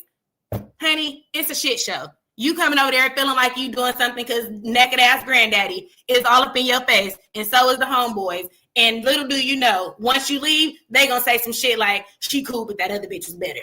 Come on now, stop with the BS and let's act like we know what these niggas be on, okay? But he thinks he's fooling her, and by the look she be having on her face, I think she's being fooled, okay? Either she's being fooled or she don't give a damn because she having fun, okay? Let me see. My friend said, my friend Dominique Sharon says he's already built the facts. So I think, are you saying like he's already built, like he already has, life going on for himself, or like he's already built as in like physique? Because I definitely, as much as she says he has money and stuff like that, I wouldn't doubt that the man don't have, if this is what you're talking about. I'm sorry, I'm about to go on a tangent and don't even know if that's what you meant. But yeah, he seems like he has life going on for himself. The Airbnb, the grocery store liquor cabinet at the damn, it would look like to be an Airbnb was questionable, but I don't think she would mess with somebody that doesn't have anything going on for himself. I think that what he does have going on for himself, or what he had going on for himself, he's expressing in a way that makes it look like she might be okay with that type of stuff. And there's nothing wrong with being okay with that type of stuff if that's who you are, but she doesn't portray herself to be that way. So it's kind of like, we know she fucking with him because he got something happening for himself, and he got to have a little bit of something going on, because I don't see her toting around no man she ain't going to be able to, dangle in front of her friends to make it, make herself feel good. But I definitely am wondering what exactly it is. I know he was saying something about buying houses and stuff like that, but I'm not necessarily sure, but like I said, I know that I don't think she would be dealing with somebody that she can't really benefit from showing us, at least, or benefit from people learning who he is. Because, ooh, child, I was about to say, ooh, child, we done found out who the last one was and was fucking disappointed, okay? We done found out, and I'm not talking about Gina, child. The last boyfriend we found out about, we was disappointed. So I don't think she's willing to put herself in that position, is what I'm saying. I think that if anything, she gonna make sure she got some shit to say if it's some shit to be said. If you catch my drift, if you could pick up what I'm putting down, then you understand exactly what the fuck I mean when I say that, okay? Let me see. I'm gonna scroll down to the bottom of the comments because I'm still moving on, okay? I'm gonna keep up with the comments now, y'all, because I'm all over the place. My friend Ebony is in the building and says, I didn't know we were, look, my friend Ebony is in the building and says, I didn't know we were here, friend. I need to rewind, but whatever y'all said, that nigga did, he did that shit. That's funny as fuck. She said, whatever y'all said he did, okay? At the end of the day, it ain't looking like he can run from any accusations at this point, because this man done every goddamn thing we done said. We done seen it, we done heard it, and if she ain't show it, we went over there and heard it on his shit, okay? My friend Elaine says, he needs Gina to co-sign and invest. Who, child? And all this talk of marriage, I'm like, well, hopefully we ain't talking you into a blind spot. Hopefully we ain't playing this up for your heart and then we just gonna be on some bullshit. Because like I said, meeting the family and all that stuff is great. But you know how many bitches I met? Come on. And I'm sure if y'all got male family members, y'all done met half of these hoes in the country. So at the end of the day, meeting the family don't mean nothing. Because like I said, you'll be sitting there with them men and they will be talking about your other girlfriend. Or they'll be like, oh, you better be glad you got her out of there because you know Keisha across the street and she get home at 7. Some bullshit like that. You know these niggas is sloppy. So I'm not even sure why we gonna give this man the benefit of the doubt and act like he deserved that much attention. Now, if she's been dealing with him for 4 years, I suppose she would know a little bit about him and know if she would want to do something like that or not. But honey, based on what we seeing, don't do it. Don't do it. Red flag. Okay? No, please. My friend Denny Ma says, and he was a teacher. Baby, this nigga, are we talking about the last security guard or are we talking about these security guards? Because if he was a teacher too, this is a motherfucking problem. And if he was, that's why that school got shut down. If that nigga was a teacher, look, that's why the school is abandoned. If he was a teacher, now I don't know if that's what my friend meant, but that's funny as hell. Let me see, because you know my stupid ass will put 2 and 2 together and make it 2,000. Okay, my friend Love Melissa says, and look, I know y'all hear my damn dog back here barking. Don't pay him no mind. And if you hear it get crazy in here, don't pay me no mind either. Okay? Because I'm finna whoop some ass. Unless somebody got some chicken so I can calm down. Because I'm on my Lily shit right now. Okay? If he don't get it together, we finna have problems in here. My friend Melissa says, all the best, Gina. Yeah, all the best to her. I hope that, like I said, she looks like she's having a great time. I ain't gonna knock it. Have an amazing time. Because it ain't nothing like having a good time, child. Just don't, have a good time to the point where you blind and you are making decisions that you don't genuinely want to make. Or, you're making decisions that later on, when people are in a place where they're, starting to want to look at things and start to understand what certain things mean and stuff like that, that you're not uncomfortable with what you're expressing. Because what I also will say, and I don't want to put 2 and 2 together like that because this is not what I'm saying, but what I will say is that I have had an experience where dealing with adolescents and finding out that one of these adolescents' parents was an adult star. She was an adult film star and she was a popular adult film star. Now, the children at the school knew the gist of what she did because they could see photos when they would go to her house and, they would come to me because I was at work and I was young and we talking about it all. Shit, I'm damn near only 18. So I'm talking to these kids about any and everything they want to talk about. They talking about the bullshit that's happening at home, honey, tell me everything. So they would come to us and they would tell us, her mom has some really weird stuff going on and she does this sometimes in front of us. And I think that's a little weird, but they were babies. So they didn't know. They had no idea. Spin the block. We 10, 15 years down the line now. Them babies about 25, 26, 27. All them fucking kids know what she doing. As a matter of fact, her daughter does what she was doing. Now, if your children's friends at that age know to say something you're doing is a little strange, and all I do is come visit your home, and I can express to somebody that when I go over there, I see something a little weird, that means the kids that live up in that motherfucker are seeing something weird more often than the kids who are coming to visit, which means that you're building an environment for these motherfuckers. I'm sorry, I'm not calling these kids motherfuckers, but I'm saying you're building an environment for the adolescent to be comfortable with certain types of things as they grow. And then because there's cameras around all the time, and because you're in these interesting clothes and outfits and, you know, big hair and makeup and all that stuff, eventually the older I get, I'm going to want to know what you're doing, you know, because I'm growing up as a young lady too. And I want to do these things, and I want to express myself, and I want to wear, and I want to do. So I want to see more and more what you're like and what you're about. So as I grow and I start to indulge in some of this stuff, I'm starting to see you for who you truly are. And either A, I like it, or B, I don't. But like I just said, the specific person that I'm talking about now does exactly what her mother did. I'm not judging her. I'm not judging her mother. What I'm saying is, this is what you're building. And eventually, as a young woman, I'm going to be interested most likely in the closest person to me that's getting the type of attention that I would want to get. So being mindful of that, we have to realize that moving forward, seeing some of this stuff and letting some of this shit land in these laps is going to create a certain environment, and it's going to create an environment for certain things to be okay, you know? So protect yourself and protect your environment in the way that you don't have to be trying to teach from a place of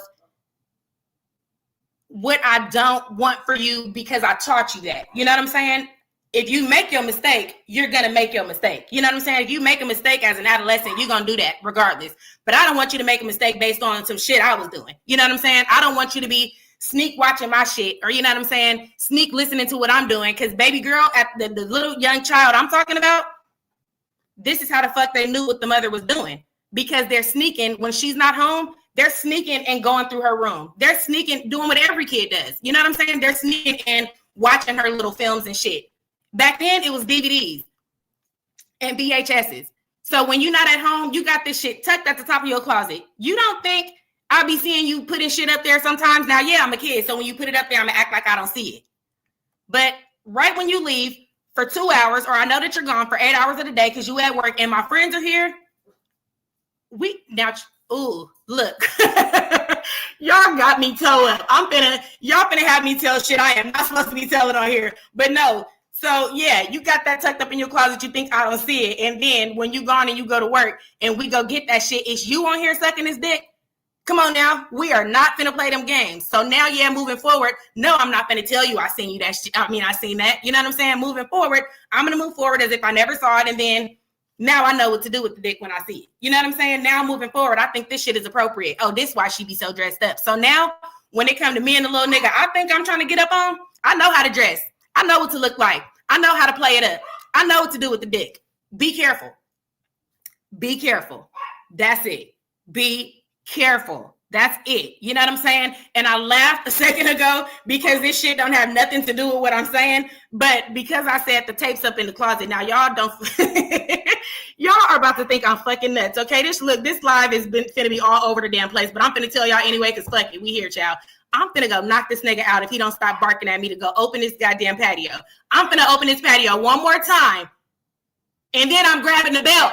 Do you hear me? Hold on, y'all. I'm so sorry. Give me a second. I know y'all can hear this madness.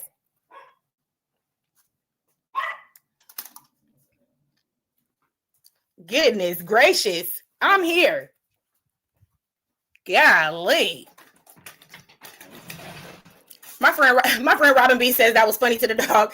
My friend Sonia C says, a teacher, trainer, a cook, and a trapper. Damn. Baby, everything under the sun, multifaceted, okay? My friend Chocolate Kisses says, passing our good sis D some honey hot chicken wings. Thank you, because that's gonna be the only thing that's gonna keep me up off his ass if he don't be quiet, child.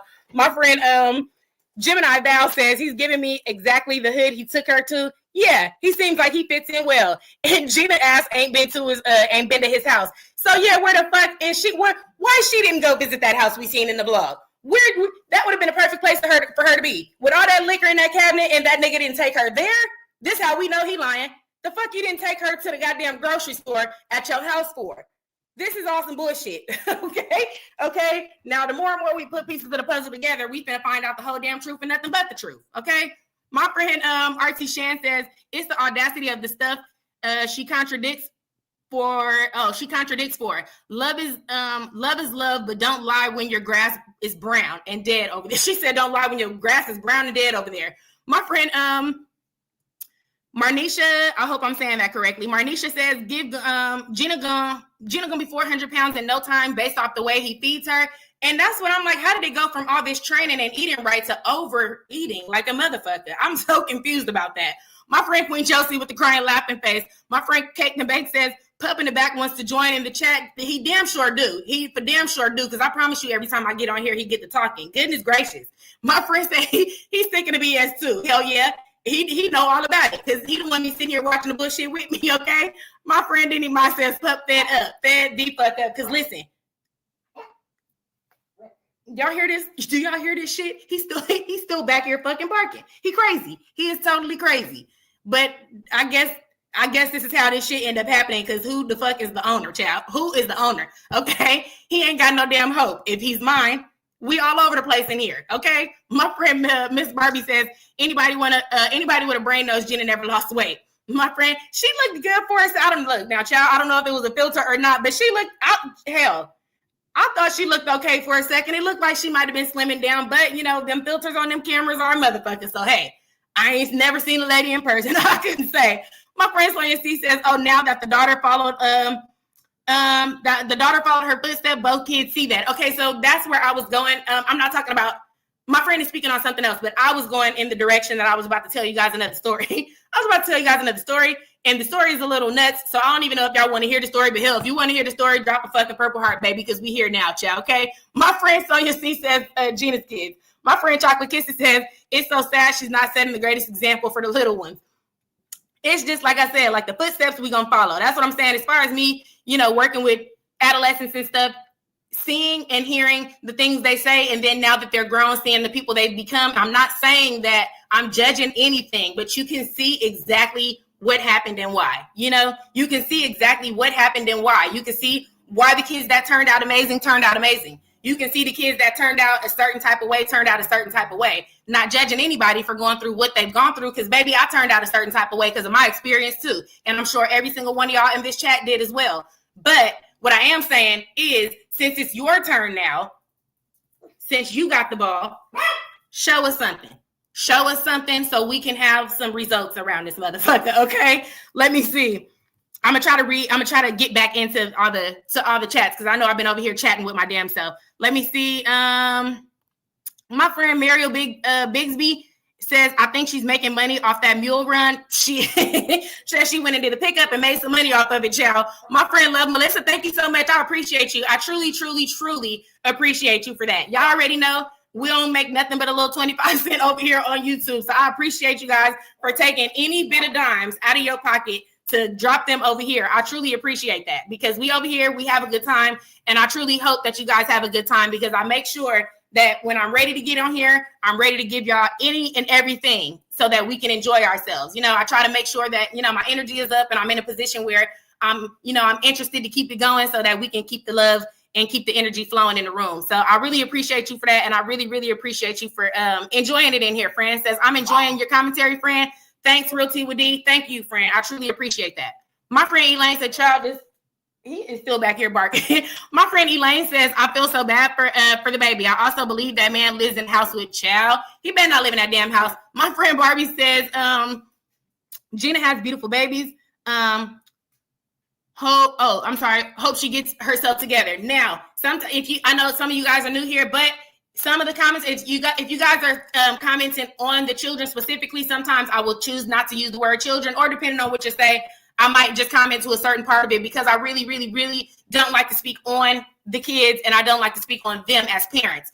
some of the topics that I'm touching on today and on the last blog are specifically because of this shit is on camera and what the outcome of shit being on camera can be. But I don't like to touch on kids, so I don't want anybody to feel like I'm slighting the response to them because I'm not saying exactly what they wrote or I'm not responding to exactly what they wrote. But I just choose to try not to touch on, you know, the topic about children and stuff like that out of respect, because, you know, I wouldn't do that to you. I wouldn't want you guys to do that to me. It's just, you know, out of fairness, I just feel like that's just something I try not to touch on. But I do believe, yes, I want the best for all of them. And she does have a beautiful family. And, you know, moving forward, they all seem happy. And that's all that matters. Like I said before, fuck us. You know what I'm saying? Whatever we think is fun and it's funny, but that shit don't mean nothing to them people. And I hope that they continue to live their lives happily, because all this stuff is fun and games. My whole thing was just, you know, it can go from fun and games to your reality really quickly. Like I was just talking about the adolescence that I was talking about, which is, you know,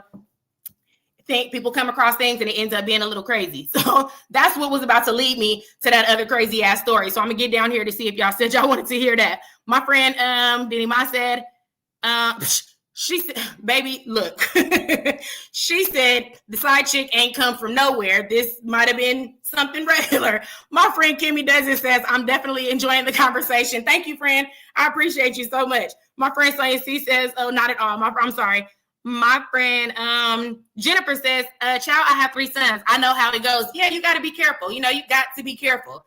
And especially, you know, I mean, for young, now what I will say about that same situation, that young lady also, she was an adolescent. She had a brother that was 16. When I say you don't see black emo kids, you tend to not see black kids with the permed hair, with the, you know, the swoop over the eye and the black eyeshadow and the spiky wrist and all that. That boy had all that. He knew exactly what the fuck his mother was doing. And he was emotionally fucked up about it. And at that point, we weren't registering the fact that these two things go hand in hand. If the baby seen it and the friend seen it, the 16-year-old boy seen it too. And most likely so of his friends, because she was a popular adult star now. No, don't get it fucked up. She wasn't just doing the little shit. She's hitting niggas with the strap. She's doing it all. So if the babies that were coming to your house know that, you don't think your 16-year-old son knows that? And if he don't know personally, you don't think them other little freaky ass boys that's watching porn and shit, I'm sorry, I ain't supposed to use that word. You don't think them other little freaky ass boys at the school that are watching that type of stuff haven't come across your fucking mother that comes to pick you up from school sometimes and be like, hey, that's your mama? You gotta be fucking kidding me, okay?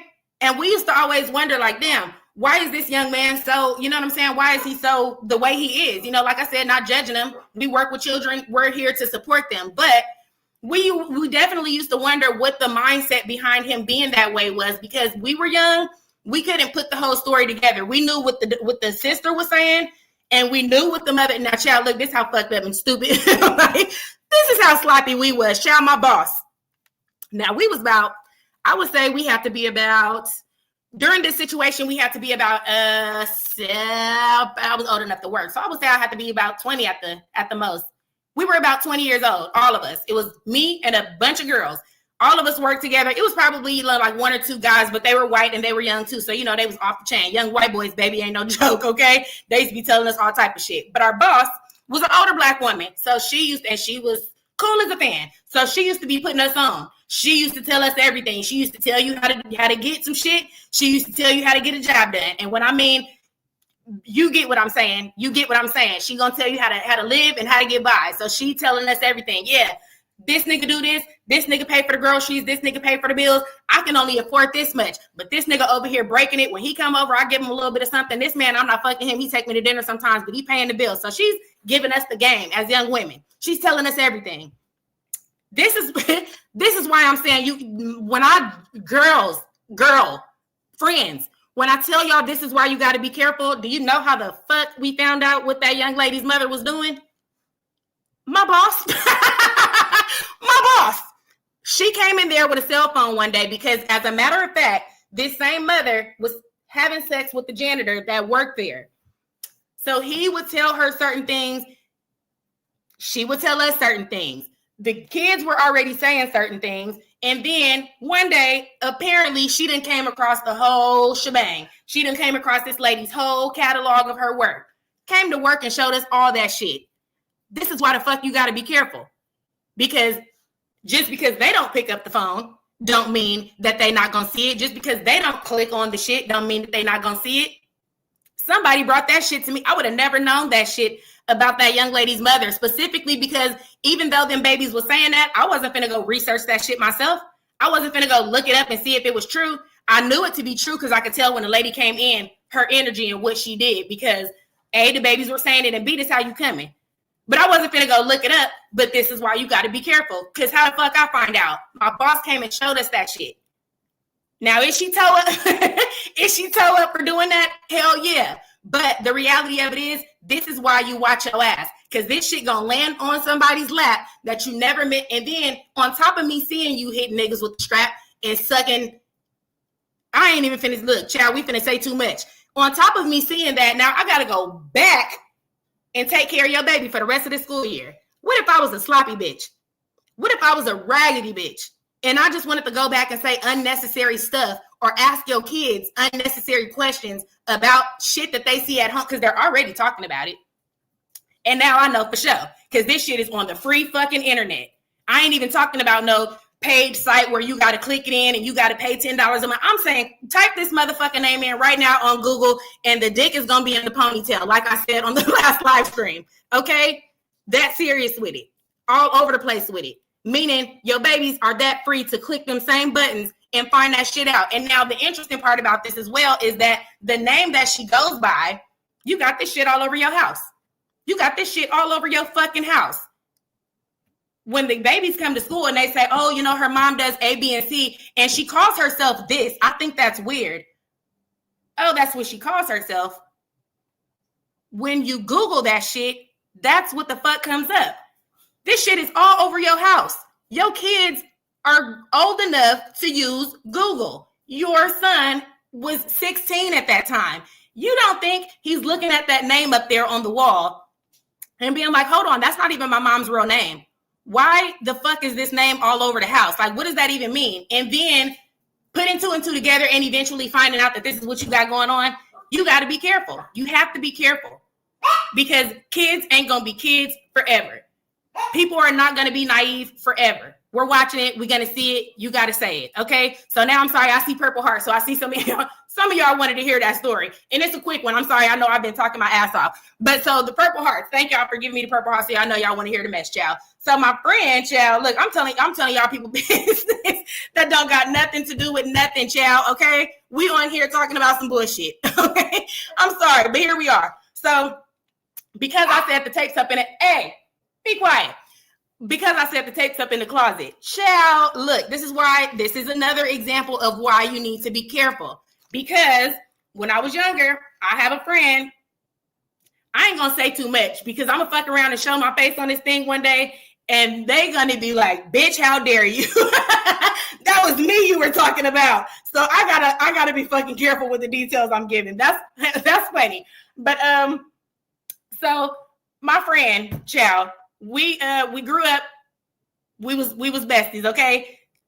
Her mom had videotapes of everything. Like I said, when I was younger, you know, I ain't no young spring chicken and I ain't no, you know, old head either. I'm falling in between. I'm 37. So, you know, and if you around 37, then you remember VHSs and you remember DVDs and all that stuff before everything went straight to the internet. So, and you remember back in the day, if you had a big old entertainment system or something, you would have all of your VHSs and your DVDs set up around your entertainment system, right? I mean, right?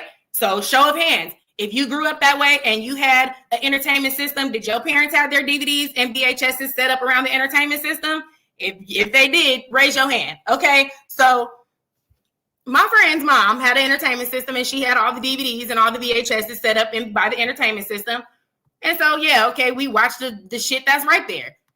As kids, we're in the room. I'm sorry, y'all. We're there when you're not there. You're at work. We're at home. You know what I'm saying? All the VHSs that we're usually watching. I'm sorry, I'm trying to scroll down. Okay, so all the VHSs that we're usually watching are downstairs, you know, at the damn entertainment system. Of course, as kids, you're in your parents' room, you're going to wonder why there's 4 DVDs and 4 VHSs that are not down there with the rest of the fucking DVDs, okay?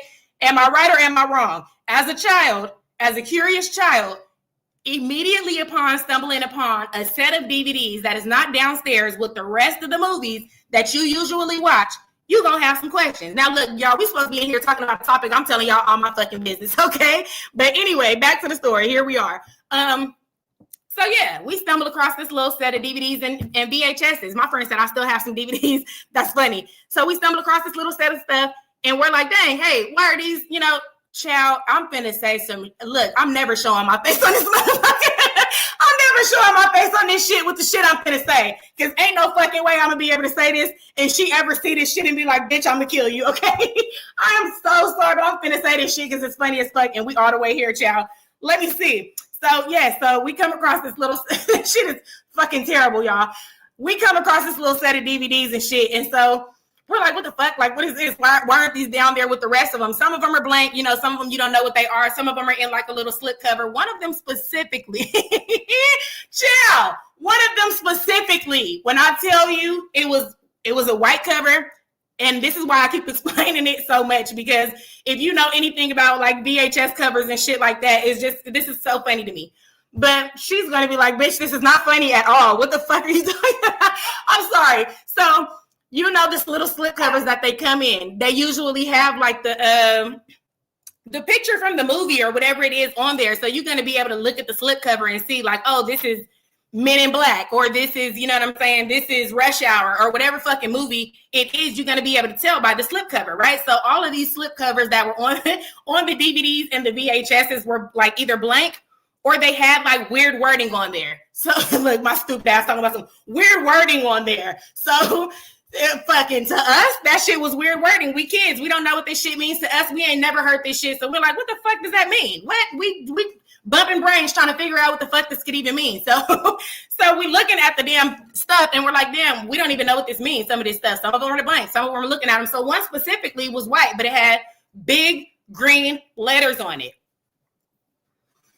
Y'all want to know what the big green letter said? If you want to know what the big green letter said, raise your hand. Raise your hand in the chat if you want to know what the big green letter said. Please. Please.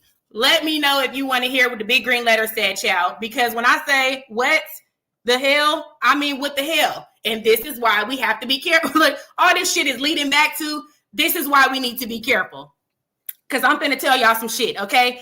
So at the end of the day, look, y'all, not y'all guessing what it said. My friend said Debbie Does Dallas. My other friend said BBC.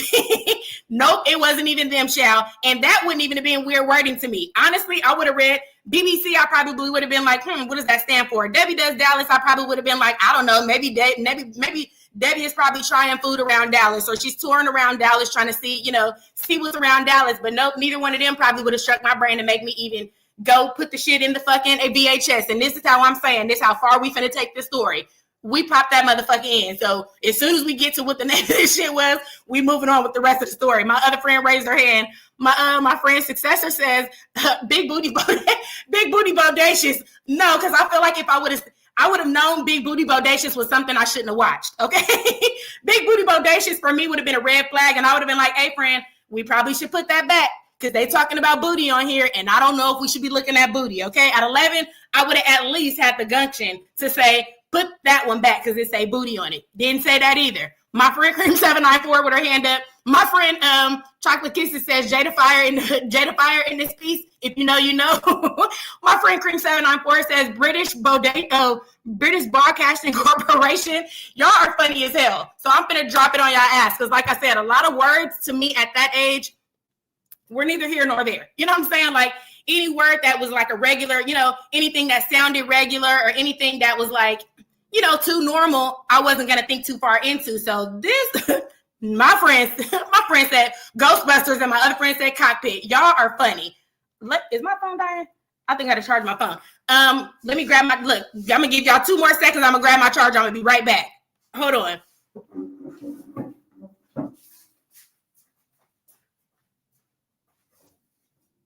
I'm gonna just bring the shit over here because I don't even feel like doing that.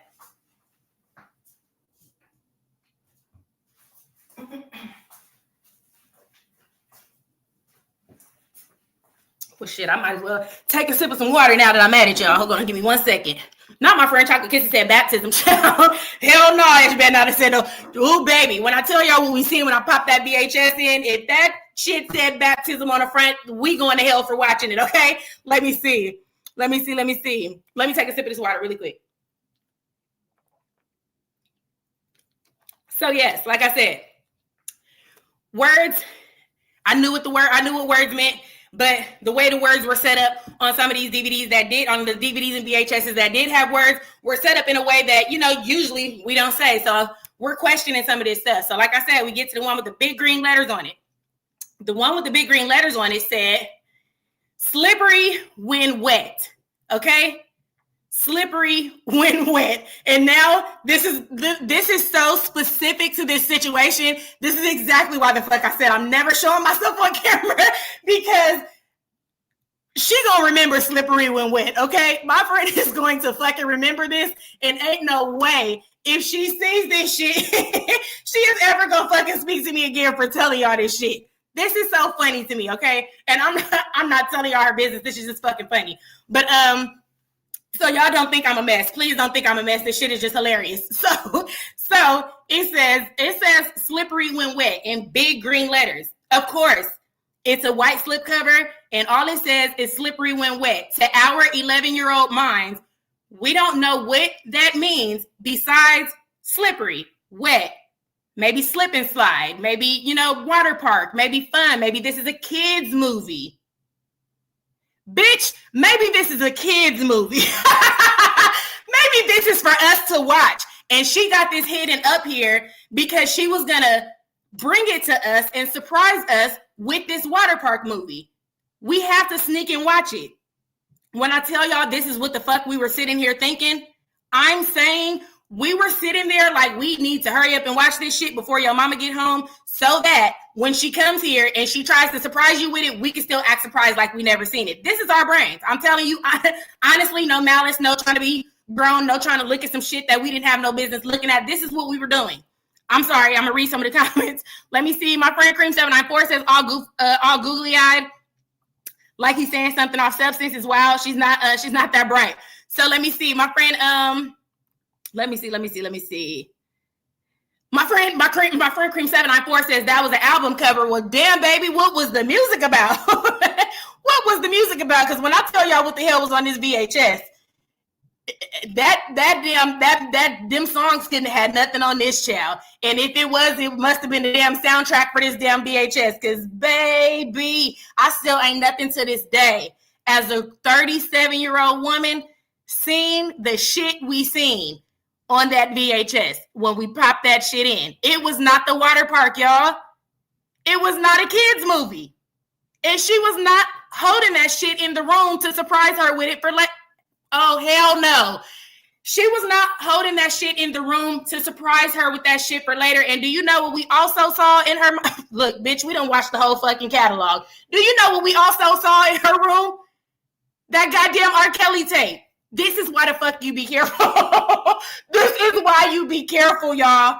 I am so sorry. This is why we need to be careful. Because we was just nosy ass kids, not sure what the fuck we were finna run into. Not sure what the fuck we were about to run into, okay? And now let me tell you what the fuck we ran into. We traumatized our fucking selves. And I'm going to tell you why we traumatized ourselves, bitch, because we don't look at your mama like that. We don't know what your mama like. We thought we knew your mother. We don't fucking know your mother, honey, okay? So at the end of the day, we put the VHS in. First thing, her mom was a single woman. First thing, pop the VHS in. It's a man bent over in a kiddie pool in a backyard with a man behind him with baby oil doing his job. Y'all know what the hell I mean by doing his job. Okay, now we fast forwarding through the tape thinking maybe the water park comes next.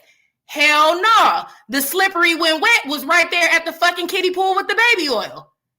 Honey, when I tell you that shit was traumatizing, we were so taken aback.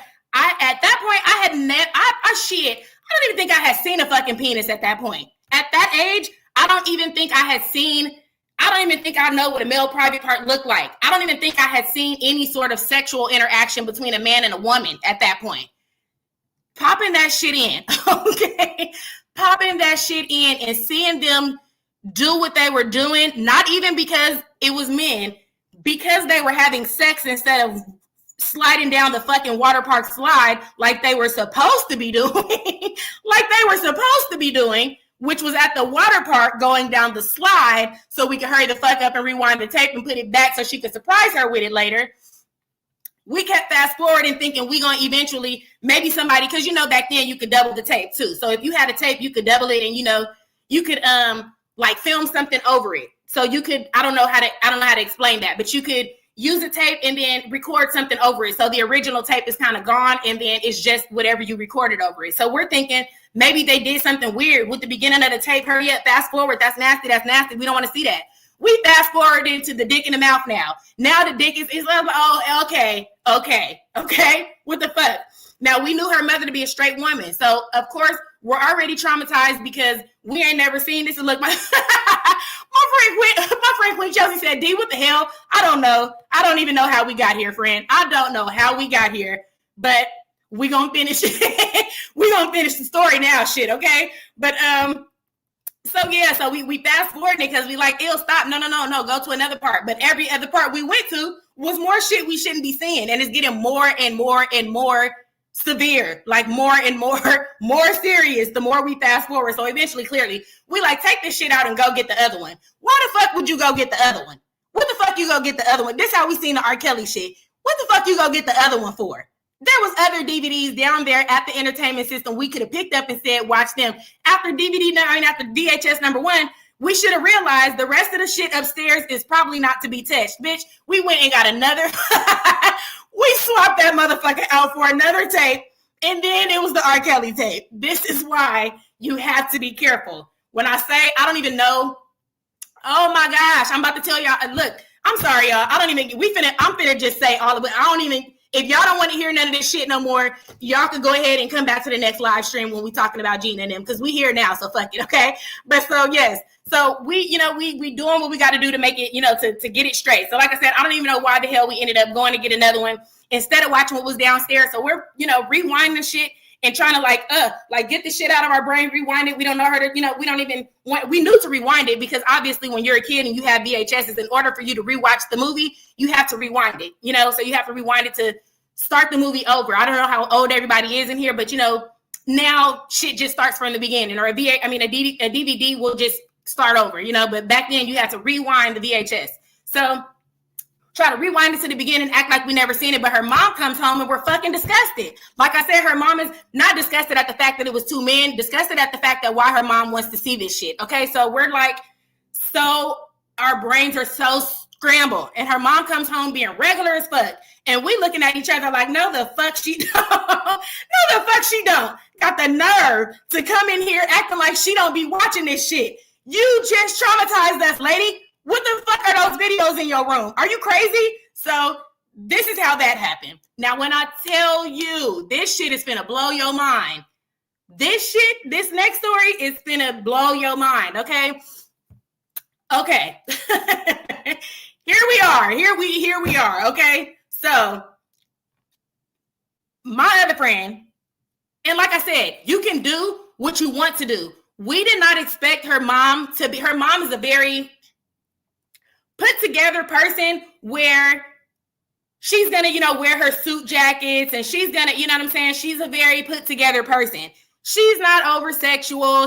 We never seen her kiss anybody, hug anybody, hold hands or anything like that. So like I said, there is nothing wrong with the choice of tape that she was watching. For 2 young girls to come across something like that, we were completely taken aback that that's what she was watching. Sex, period, and then sex between 2 men when she's a woman that only was having sex with men, from what we knew. So at that point, moving forward, things that would happen around us kind of set the tone for that's where them tapes came from. You know what I'm saying? Like, now 2 and 2 together, this is how this is happening. So now you might have 2 to 3 male friends at the house or something, and now that we older, we like, okay. So now you putting the story together. So like I said, please don't feel like my friend Cake and Bake said we judging now. Please don't feel like I'm judging. I'm not. I don't have any feelings about, you know, same-sex relationships, whether they be men, whether they be women. Do your thing, live it up. I don't give a damn. But like I said, being an 11-year-old girl and never having seen sex before, to see two males engaging in something like that in the way that it was being done in a kiddie pool, and we were supposed to be watching the water park, was a hell of a lot to see. Okay, but please don't. I don't want anybody in here to feel like I'm judging based off of that. But so, like I said, moving forward, then things was just kind of like, oh no, I'm sorry. I know, friend. I know. I wanted to clarify that because I know some people probably will come in here and feel that way, not understanding, you know, my humor. But thank you for saying that. I appreciate you for clarifying. But you know, child, I know you playing. My friend said, I'm in as kid, you judging the mama. Baby, yes. So we're like, yeah, she's coming in the door and we looking at her like she damn near came to kill us. Like, oh, there she is. We're like, fucking back up. She looking at us like, what the fuck are y'all backing away from me for? I don't know. Because we can't say it. You know what I'm saying? We can't say why we being weird around her now. Obviously, we can't tell the lady because we know you a freak. We can't say none of that. You know, so we just like off. We're weird. We're fucked up. So moving forward, that situation was always kind of like a weird kind of just some shit we had on us about her mom, and we had to carry that shit. So moving forward, knowing this about this person, and then you're growing up as an adult, to an adult, and you're starting to see and learn and have experiences yourself, you start to put more pieces of the puzzles together. Like I was saying about those adolescents I was speaking about before, where now they're grown and the daughter does the same thing. Now that we grown, your daughter knows exactly what you were doing, why you were doing it, why you were looking at it. And maybe this is why my friend is, the way she is. Look, y'all, I'm sorry. Look, I'm like, shit, maybe now I realize why my friend is fucking crazy. I say every day, my friend done lost her goddamn mind, and now I found the answer. Shit. We both traumatized. Look, what the fuck? I be trying to figure out what my problem is. Bitch, I'm traumatized. Okay? I still got an issue with this shit. Okay? So, moving on to the next story. Like I said, if y'all want to hear about Gina and them, we finna wrap it up after this because my ass is just on a tangent now. But if y'all want to hear about Gina and them, you might as well come back to the next live chat because we on some whole other shit. So the next story, because I said before, remember, I done went from the tapes up in the closet, and then, you know, this is how they see you putting the tapes up there, and then now we found the tapes in the bedroom and all this stuff, and now you got to rewind the tape. Rewind the tape is what made me come to the next story. That's what brought me here. So we rewound the tape, we put it back. Like I said, moving forward, we were just kind of apprehensive about interacting with her mama, okay? We was a little apprehensive about dealing with her mama like that, okay? Now, no, I'm not drinking your coffee. No, I don't want to buy your shit. No, I'm probably okay, you know? So because I said rewinding the tapes, another friend, now this friend was older than me. My friend Cake and Bake said, nah, keep going. She's like, oh no, this is interesting. My friend said, another friend, when I was growing up, I was younger than her. I was about 12. No, I had to be about baby, look, this is so fucking crazy. This is why I'm crazy, y'all. Look, I'm figuring shit. I don't even need fucking therapy. All I need to do is talk to y'all and I'm gonna figure it out, okay? This is why, this is what's happening. This was around the same age as the last shit. So I was getting slapped over the head with so much unnecessary, inappropriate shit at once. I didn't have no fucking choice but to know what shit was and know what life was about. You know what I'm saying? So it wasn't a wool you could pull over my fucking eyes. By the time I came home from school, baby, them kids told me everything. Baby, them kids showed me every fucking thing. So at the end of the day, don't you dare think your baby know baby and they don't know shit. They know some shit. You don't know that they know some shit, but they know some shit. So you better be careful. So, like I said, this is all happening around the same time.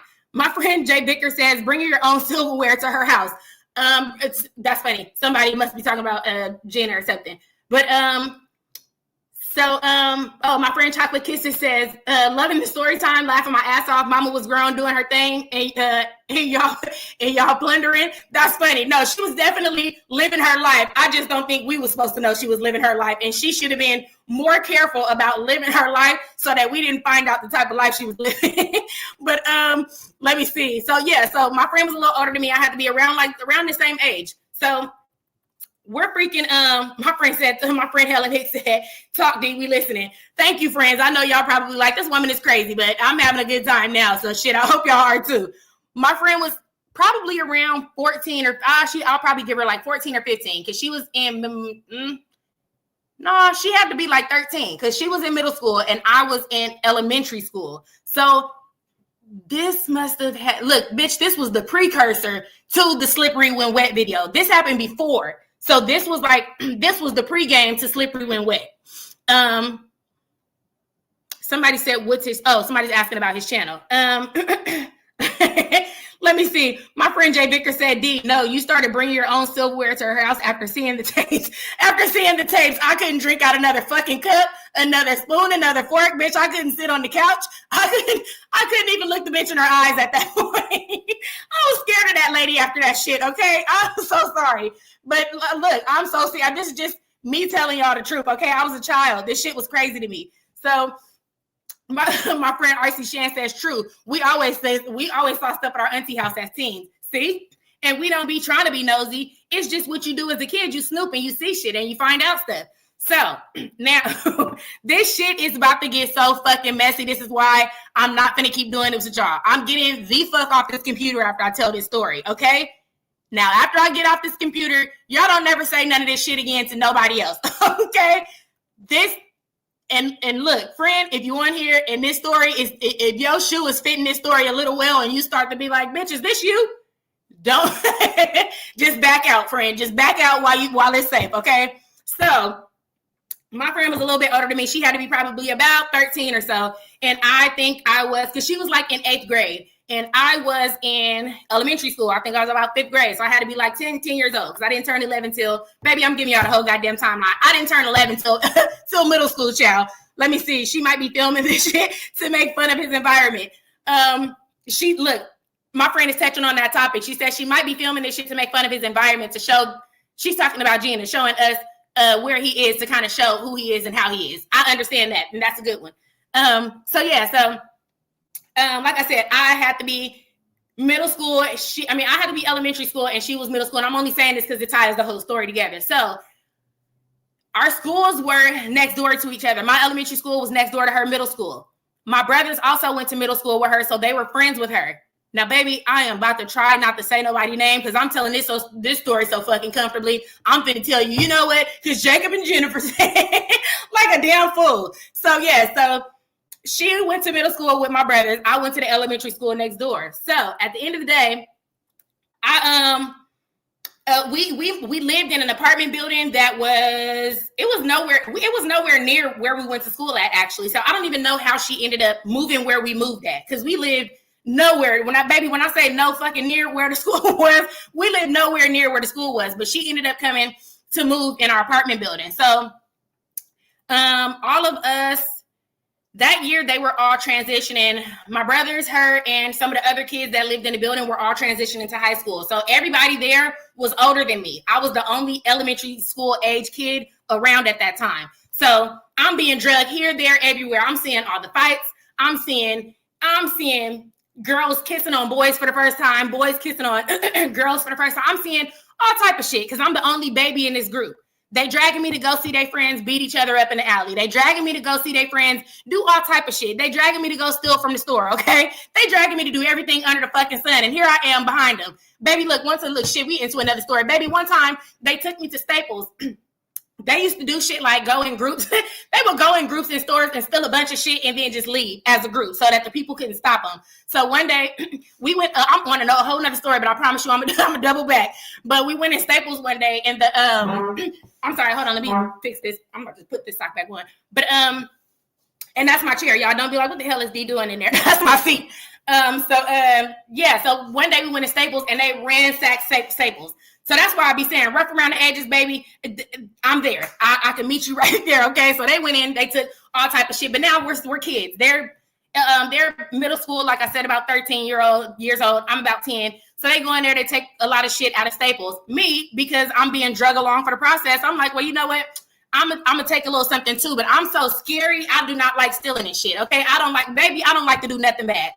fuck taking me to jail. I'm not going to that bitch, okay? Don't fucking play with me in no goddamn jail cell. I'm not touching shit with my name not on it, okay? So I'm like, I'm going to take something today. So I'll go ahead and take a little pack of, I don't know if you guys remember those little lead pencils that you have to put the lead in. So I took a pack of lead pencils. By the time I leave, got the lead pencils home, didn't have no lead, and the pencils didn't come with no lead. So then I really felt like God was talking to me, telling me, take them fucking pencils back to Staples. I was like, oh, Jesus must be saying I don't need these pencils, because why wouldn't they come with no lead? So I'm a mess. I'm fucked up about stealing these pens. So I go take the pens back. You know, whatever. So all these same kids live around our neighborhood. Hold on, I got to turn this thing off on my phone.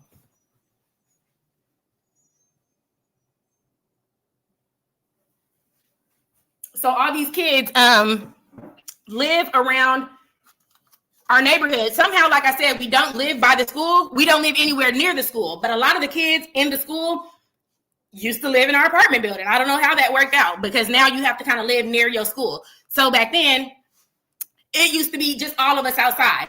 And I was the only baby. I was the baby of the group. So like I said, I'm being drugged everywhere. So that day, that's what happened. And then the girl that I'm speaking of, my friend, she was like the only girl. Everybody else was boys. They were all middle school age, but everybody else was boys. So she was the only female that would be there with them, kind of doing crazy stuff. You know, and I don't seem like anything bad or sexual like that. I mean, that's like, you know, running amok in the city or whatever. So since she was the only girl and I was the only girl, even though I was younger, she would still hang out with me. She's about 13. Like I said, I'm about, 10 or 11. So she would still hang out with me. So we became friends. And because she lived in my building, it made it easier for us to get along, because now she got somebody to hang out with in the building. I got somebody to hang out with in the building. So I would go over there to her house. Now, when I tell y'all, this is where this story begins, okay? This is where this shit starts. I would go over her house. Her mom was a tall lady, and she would wear big hair, and she had an interesting tone of voice. And she had, look, fuck it. She had, when you walk in the house, I don't know if you guys remember, like old school, there used to be, they used to have all those little, like little figures on the tables, like they used to be like, like the black powerful figures on the table. You would have like a lot of glass statues and shit everywhere. So the living room was built like that. There's like, don't sit in my living room and don't shut shit in here. That's what the living room looked like. And if you're black, you know what I'm talking about. Okay. So my friend said, Dee, you were traumatized as hell, friend. I'm still traumatized. That's what I just figured out right now in this moment, what's wrong with me. I'm traumatized. Okay. I'm telling y'all. So, yeah, so, you would go in the house and you would, you can't touch nothing. So we always had to go directly to my friend's room. Directly to the room. There's not very much besides the living room, the kitchen, and, we can't touch much in the living room. So when time came and her mom wasn't at home, of course, we're going to the places in the house that you can't go. It ain't no lock on the door. It ain't no, it's nothing keeping us from going in there. And we're curious now. So she would always talk about this little tin pan that her mom would have. And it was a tin pan, those little, look, it was the little cookie pan, the little round, it's a blue round cookie pan.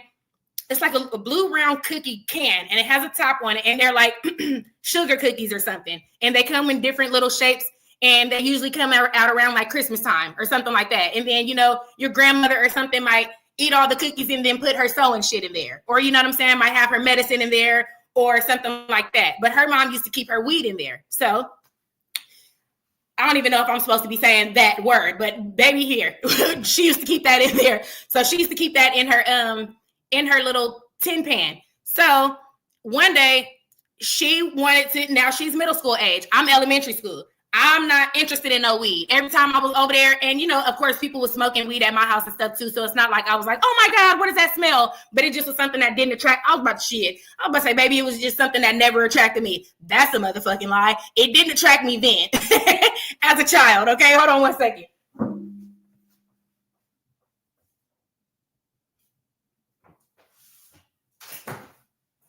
Okay, so we were going in the room to see about the weed, because my friend wanted to smoke a little weed, I guess, and I wasn't gonna smoke it with her, but I was going on a hunt with it for her. So we looking for the tin can, child. And this is the first time I had ever been in her mom's room. I had been, in her house 1,000 times, but we usually go straight to the room because can't sit in the living room. We ain't gonna hang out in the kitchen, so we go straight to the bedroom. So My friend Jay Vicker said my mama made the can into a sewing can. My friend said butter cookies, Artsy Shan. So y'all know exactly what I'm talking about. Exactly. My friend H. Fisher says cookie tin. Exactly. So y'all know what I'm talking about. So she used to keep her little stuff in there. So my friend is like, I want to go in there and I want to find a cookie pan because we never knew where she kept it. So we went in the room, and in the room, the closet doors are already mirrors, you know, so that's enough. That's the shit. It's 2 double mirrors on the motherfucking closet. That's enough mirror to see yourself now. But on the dresser, she had makeshift. She had somebody glue these plaits of mirrors on her dresser that was across from the Damn, I know y'all tired of me telling y'all to hold on. Now I gotta charge this goddamn computer. See, this is how I know I be talking too damn much. Cause I gotta get charger after charger to keep fucking talking because everything is dying. But so she had makeshift, like put these plaits of mirrors on the dresser. Oh shit. And so look, call the police, y'all, because this shit is all over the place. But so she put the plaits up there or whatever. And then if you look on her headboard, there's mirrors on the headboard. And then if you look up on the ceiling, it's mirrors on the ceiling. And then if you look across from the headboard, it's mirrors across from the headboard that she had put up on the wall. Okay. Oh, shit. I don't know. I'm a baby. Nigga, I'm about 10. I don't know what all these fucking mirrors are for. I have no fucking clue what all these mirrors are for. I'm like, your mama must love to look at herself, right? So we're still confused about it. So we're like, okay, we don't know what this means, but fuck the mirrors. Where's the tin can? She get home in a few hours and I can't smell like weed. Get the weed. I gotta smoke it. We gotta hurry up and get the fuck out of here and make it seem like we were never in here, right? So this is day one. This is one day. This shit is happening in one day, okay? Let me see. Make sure I didn't miss too many comments. So this is all happening at one time. Let me see, with them loud ass tissue cups they had in, yeah, exactly. With them little paper cups that the cookies came in. So we left that on. I don't know if, I don't remember if, not my friend Jay Vicker said she was a disco dancer. She was different. She was disco dancing. And baby, when I say you think I started the story, I ain't even started the fucking story yet, okay? We finna be here for a whole nother fucking hour. When I tell y'all this story ain't nowhere near fucking done. This story ain't goddamn done, okay? Baby. So that day, I don't even think she found the weed, okay? You been through some things, huh, child? And that's what I think I said that before. I said at this point, I might as well start a goddamn channel with my own stories on it. Because y'all, I tell you on a daily basis, I will promise you, it's some shit that's worth me telling y'all about that happens in my life about every day. Baby, this morning, I'm going to go on another fucking story. I'm going to jump to that and I'm going to come back. This morning, I'm walking my goddamn dog. This little Chinese man coming. He's so excited to see my damn dog because my dog is itty bitty. But he's grown. He's a grown ass man, but he's small. So my dog, I'm calling him a grown ass man. But so my dog is itty bitty. So this Asian man is coming towards me this morning, and he's so excited. He's so excited to see my dog, and I'm like, who the fuck is this nigga? But my dog is excited to see him too, cause he crazy. So he's looking at the man, wagging his goddamn tail, and the man got his arms out like he finna hug my damn dog. I'm like, hey, what the fuck am I supposed to do about this? Y'all tripping. So I'm walking towards the man. He walking towards me. He reached down and he starts petting my dog. Now, I don't have a problem with that. You can pet him as long as you're nice. Just don't make me knee you in your fucking chin, okay? So he's reaching down and he's petting him or whatever. My dog is funny as fuck because he be getting an attitude. So he'll let you do something to him for a minute before he gets fed up and he start growling at your ass. So he lets the man touch him for a second. Then the man, for some odd reason, I don't think he was necessarily going to pick him all the way up, but he like put his hand under him like he was gonna scoop him up. So my dog is like, nigga, watch out. So he started growling at him. So the man stopped trying to pick him up, obviously. So the man he stands up and he asked me how old my dog is. I said, he's 17. And he said, old. And I'm like, yeah, you know, he's an older guy, but he got a lot of life. You know, he got a lot of life in him or whatever. Just making a joke. This motherfucker, I told you, he had his arms out to hug my dog when I was walking up. Baby, when I say, after I said, yeah, he's older, but he got a lot of life, this man said, oh, and wrapped his fucking arms around me and gave me a hug and said, no, you have a good day. I'm like, get your goddamn hands off of me. This is what I'm saying. I be having some shit worth talking about every week. But if I made this shit about me, we'd really never get off the fucking computer. So this is why I be having to make this shit about the bitches. Sorry, y'all, about the people I'm watching. Otherwise, if I start talking about me, we never gonna get through this shit. Okay, you see, I jumped story. I ain't even finished the first damn story, child. But so back to that one, because we got to finish this one. This is gonna be the last one because this is the most explosive one. So back to the original one we were on. So she didn't find the weed in the can that day. I don't think. Now, outside of that, we close up the room. You know, also in the room, there's lots of wigs hanging up. There's all kind of stuff hanging up in the room. There's stuff everywhere. And like I said, her mom had an interesting voice. She had a very interesting voice, y'all. She had a very interesting voice. Y'all, please, y'all have to, if you are in here, please stay to the end of this story. Please stay to the end of this story. So like I said, I don't think we found it that day. We ended up, hey friend, hey April BB, thank you for coming in the building. I appreciate you. I ain't seen you in a minute, but baby, it is good to see you, friend. I hope you're having a happy new year. And baby, we are full blown into some bullshit right now, so hold tight. But so, like I said, the room was just questionable. As a kid, like I said, you don't know nothing. You don't know anything about what this means. Now, you walk me in that room now, I'm gonna tell you exactly what the fuck was going on in that room because I'm grown and I know what goes down in a room like that. So then, like I said, we leave out the room. She knows the gist of what her mom's room looks like, and she kind of knows. She knows what her mom does for a living, but doesn't know what her mom does for a living. As kids, you have an idea that maybe your mom might work at a bar, but you don't know she's the stripper, is what I'm saying. If you get what I'm saying, parents will share some shit without sharing some shit. So you kind of have an idea, but you're not for sure. So she had a little bit of a clue what her mom did, but she wasn't sure. But she did know that they had 2 separate phone lines. So she would tell me all the time, this is my phone and this is my mom's phone. If this phone rings, you can answer this phone because this is mine. If this phone rings, neither one of us answer this phone because this is my mom's phone. Fine, I'm a kid. What's wrong with that? We supposed to stay in the child's place. Don't touch your mama phone. If people are calling for your mama, that's not our business. Okay, we don't answer the phone. We don't have a clue. So, like I said, I think my computer is slowing down, maybe because the battery was dying. But so yeah, so we're still, not sure, but she's telling me things like don't answer this phone and stuff like that. We never found the weed. So obviously, since we never found the weed, we're on the hunt for this shit again. The next time you leave, now we're going to check the last places that we didn't check the last time, right? So we back in the room with the mirrors and stuff. So now what I also ended up finding out is that my friend was adopted as a younger kid. So I think she was old, and she was old enough at the age that she had been adopted by the mom, the person that I'm calling her mom. She was old enough at that point. Sorry, y'all, I'm trying to drink water. But she was old enough at that point to realize that wasn't her God-given mother, that she had a mom, but she had been adopted. So this woman wasn't her God-given mother. She still had contact with her biological father. So the biological father and the adopted mom had a decent relationship where they were friends, like they were not friends, but they were friendly with one another in the way that the dad could come and see her at that woman's house. So great, right? Amazing. Now, like I said, the adoptive mom had a very interesting voice. So my mom knew her mom, and a few of my other family members that were adults knew her mom, her adopted mom, from back in the day.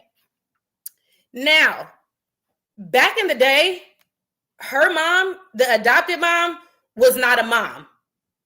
Back in the day, her adopted mom was a dad. My friend didn't know that. My friend only knew her adopted mom to be a mom. This is what I'm saying. The story is getting started. So my friend only knew her adopted mom to be a mom. She didn't know anything about the mom being a dad previous to her taking care of her. My friend Sade Perry is in the building. Hey, friend, thank you for showing up. My friend says, hey, Dee and hey, chat, thank you for following through. My friend said, yes, you're right, my friend Jay Vickers. So yes, We as kids, we didn't have a clue, even though she had been adopted by her. But y'all, this story is so deep. So, so she didn't have a clue. And so my friend, like I said, her dad would come around. Now her dad is also from the city we're from. So I personally am not sure if her dad knew that the adopted mom used to be a dad, or if he, and no, ain't no fucking way he did. Look, I'm about to give it, I'm about to give this shit the benefit of the doubt. He knew that was used to be a dad, okay? He knew that used to be a dad, because now that I'm grown, ain't no fucking way you didn't know that, okay? So now that I'm grown, he knew that was a dad, but he would still come over there. They would go in the room and they would close the doors with all the mirrors and stuff on it. We don't think anything. We don't think anything, because I mean, shit, that's your daddy coming over here to see your new mom. To us, it's kind of normal because that's your mom and this your dad. But even though that wasn't her real God-given mother, you know, 2 and 2 together for kids makes 4. It doesn't matter what the fucking details of it are. It's a mom and it's a dad, and we think it's appropriate for them to be together. Okay, so they would go in the room and, you know, they would hang out or whatever, but we still didn't know. Like I said, the mom had another phone. The adopted mom, she had another phone.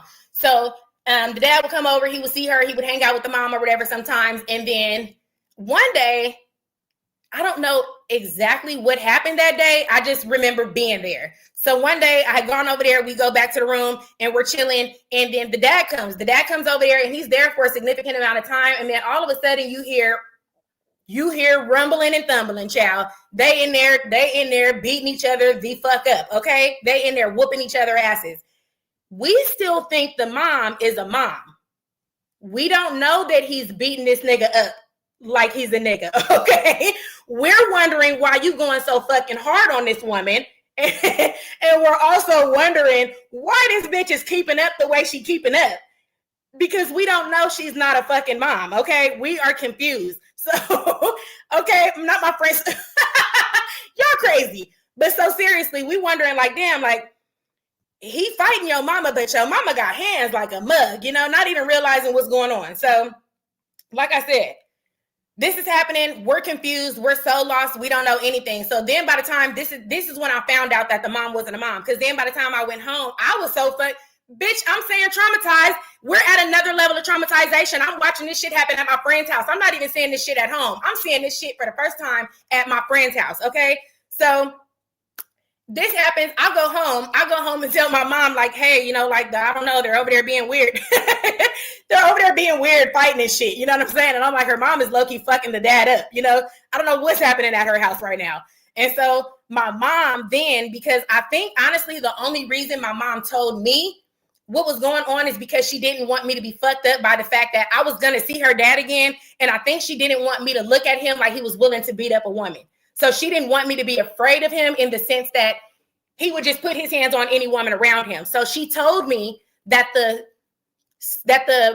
adopted mom was a man to kind of protect me from feeling unsafe around the dad, feeling like he might put his hands on a woman. If that makes any sense, please. If the story ain't, if it ain't making sense, tell me to rewind it. But I hope it's lining up. So my thing after finding that out was like, I've never met a woman that used to be a man before. This is why her fucking voice is so different. Remember, I kept telling y'all, she has an interesting voice. So somebody said, explain the tape. That slippery one, wet tape, baby, I can't explain that. I can't explain that. Child, I cannot explain that tape, baby. I cannot do that one. It wasn't the water park friend. That's all I can tell you. I done told you the man was bent over in the kiddie pool with his hands in the kiddie pool, and the man behind him with the baby oil was getting the job done, child. And then we fast forwarded and it was some more shit going on, okay? But I can't explain no more than that. But so my friend said, we keeping up. Okay, and my friend said it does. Okay, so everything lining up. So now we to the point where I find out that this is a man because my mom wants to, she wants me to be not scared when he comes back to the house, which now as a grown-up, I understand. Now as a grown-up, I'm also like, but why the fuck you let me go back over there? Why the fuck would you let me go back over there anyway? Period. Don't put the shit together for me to make it make sense. So when I go back, I understand. Get me the fuck up out of there, okay? But so now, look, baby, I'm all this story got me fucked up. I'm all over the place. But so now we're to the point where I know it's a man. I still go over there. We see the dad still come back. Him and the man mom are, and please, I am not being disrespectful. I love everybody. I don't care if you are trans. I don't care if you're straight, gay. None of that shit matters to me. I love people. So it's easier for me to tell the story that way so you guys remember the people I'm talking about. So the adopted mom who used to be a dad and the real dad are now okay with each other. So he still comes over and they're still cool with each other. They're still, talking and being cordial and stuff like that. They would still go in the room and close the doors and stuff sometimes like that. So we're like, okay, shit, everything must have blown over. Everything's fine. So one time, now after this whole situation occurred, they fought and all that stuff. The shit died down. We never found the weed. Bitch, we still looking for the weed, okay? This 2 months into ass whoopings, weed looking, finding out about the mirrors, don't answer this phone, and we still looking for this weed. I don't know where her mom was hiding that tin can, but baby, we couldn't find it. So, same shit. Traumatizing situation number 2. This is how we got to number 3 with the slippery when wet situation. This was before that, remember. So, all that shit died down. We go back in the room. We're looking for the tin can. This time we found the tin can. Bitch, we found the tin can.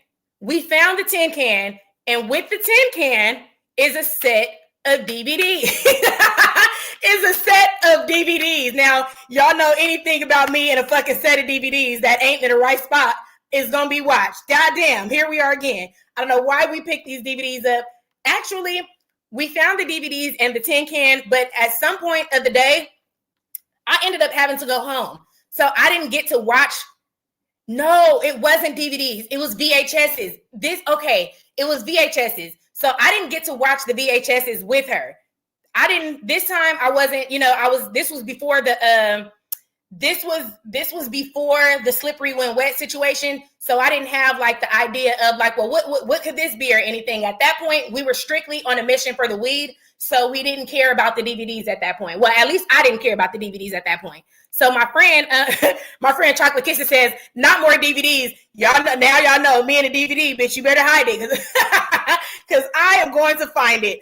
My friend Jay Vicker says, oh, damn, that explains the slippery when wet VHSs, 2 homies in a pool belonging to fake. Yes, exactly. So this set of VHSs, I think at some point after we found the weed, I don't even know what she did with the weed. I'm assuming she did something with it, obviously. No, actually, I'm lying. We found the weed and we found the VHSs. It was like a piece of a joint in there. So she took the piece of a joint. Now, this is how you know we're kids and we're not thinking. Clearly, you don't take the joint, stupid, because your mama gonna see the joint is gone. Take a little bit of the weed and go roll it up and smoke it. And then at least she'll have to say, is my shit short? Nah, she ain't that crazy. She wouldn't have took my weed. But if you take the joint, she notices that joint is gone. Because she planned on coming back and hitting that motherfucker when she got back home. Or, the mom, dad, him, he, her, it, that, the man, mom, the adoptive mother. I'm trying to put the story together. So I'm trying to word it in a way that you guys can remember the characters I'm talking about. So, of course, she's going to come back and want to smoke that little piece when she gets back. So, of course, she's going to recognize that that's missing. So she takes it, she smokes it, she puts the can back, and my friend ended up watching the VHSs, but I wasn't there. So she smoked the joint. I went home. She went back. Her mom still hadn't made it back yet. And I guess she ended up watching the VHS and put everything back at the end of the day. Now, remember I said the reason I got to this story was because of, I told you, we rewinded the slippery when wet tape and put it back up in the closet. Rewinding the tape is what brought me here. Now, my friend put the weed can that was missing a joint and the VHSs back where they were at. So when her mom comes and she's looking for, now the mom dad, not her real mom, her mom dad. When the mom comes and she's looking for the what do you call it? The can. I mean, yeah, when the mom comes and she's looking for the can to, get her joint to smoke it at, after work or whatever. Okay, my friend said fake paw. We're gonna call her that. My friend Gemini Val says your dog even laughed when you said he was a teacher. That's funny. My friend Queen Chelsea says, yep, I would be mad about my smoke being gone. So yeah, so that's the first thing you're gonna notice. And if you got kids, you know who did it. It's only you and the kid in the house. So it's either you or your friend that came over here with you. So The mom comes back. Of course, she's intending to go get her weed out of the can. She goes and gets the weed out of the can. The can is missing the joint. So she fussed at her about the can. I mean, about the weed. But I don't necessarily think that she believed that my friend smoked the weed. I think because there were so many boys around. Remember, like I said, me and her were the only two girls. I'm the youngest girl. I'm about 10. She's about 13. We're only hanging out with each other because we're the only two girls amongst all these boys. So because she used to always be with the boys, I think her mom gave her the credit of, you probably stole my joint and gave it to one of them little boys outside, instead of assuming she stole the joint to smoke it. So because she's fussing at her about taking the joint and giving it to somebody, the the VHSs being situated differently didn't strike her at all. Okay, are we keeping up with the story? Are we keeping up with the story? Please tell me if y'all keeping up with the story, because this shit finna keep going. Okay, so she didn't realize that the VHSs had been situated by the time that she had realized about the weed, because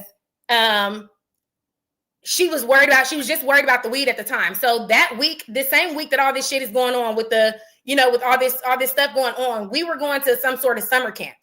We went to, look, this is so much detail. Friend, if you in here, raise your hand. Okay, we in here now, shit. We full blown at the story. You might as well help me fucking tell it. But my friend, story time. Oh, I'm sorry. The story is Stephanie just joining. It's okay, friend. It is okay. We full-fledged into a story, but we ain't made it all the way to the bullshit. So you just in time, unless you want to rewind.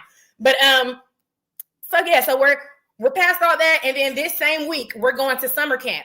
Me and her are going to summer camp because we're the only girls. She doesn't have any other girls to hang out with, so she's taking 10-year-old me to summer camp with her. I'm cool with it. I ain't got no other friends around here. It's just me and her. We go to summer camp. We're at summer camp for like a week. We're at summer camp. We're having an amazing time at summer camp. Baby, summer camp is over. Now remember, y'all.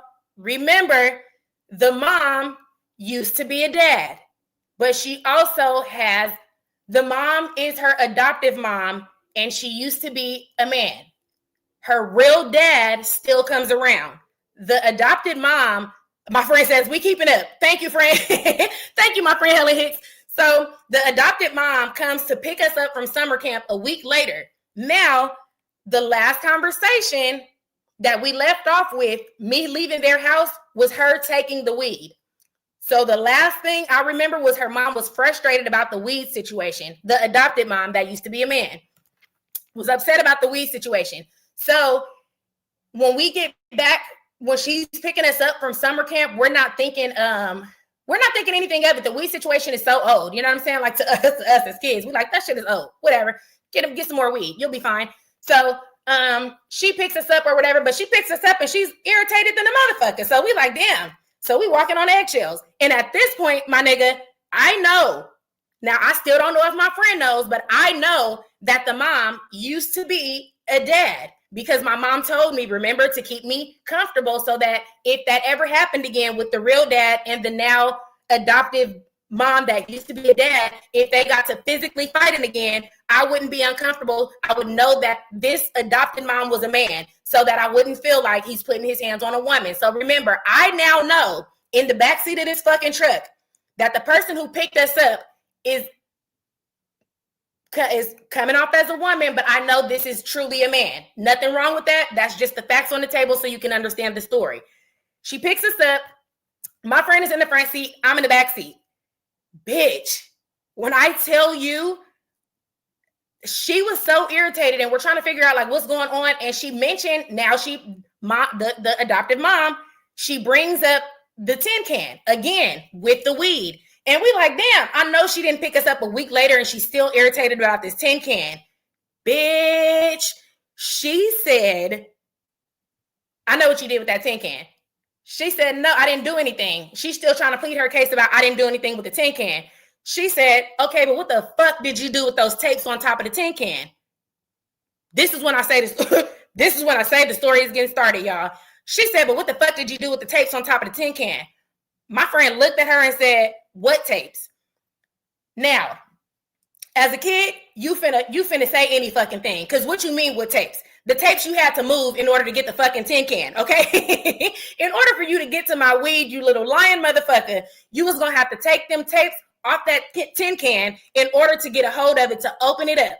So we ain't stupid. We all grown. We know how kids lie, and we lying stupid, and she can see through it. Well, the mom dad can see through it. So my friend Chocolate Kisses says, baby, I done grabbed me a snack. This is some good old story time. Thank you, friend. I'm telling you, it's getting deep, okay?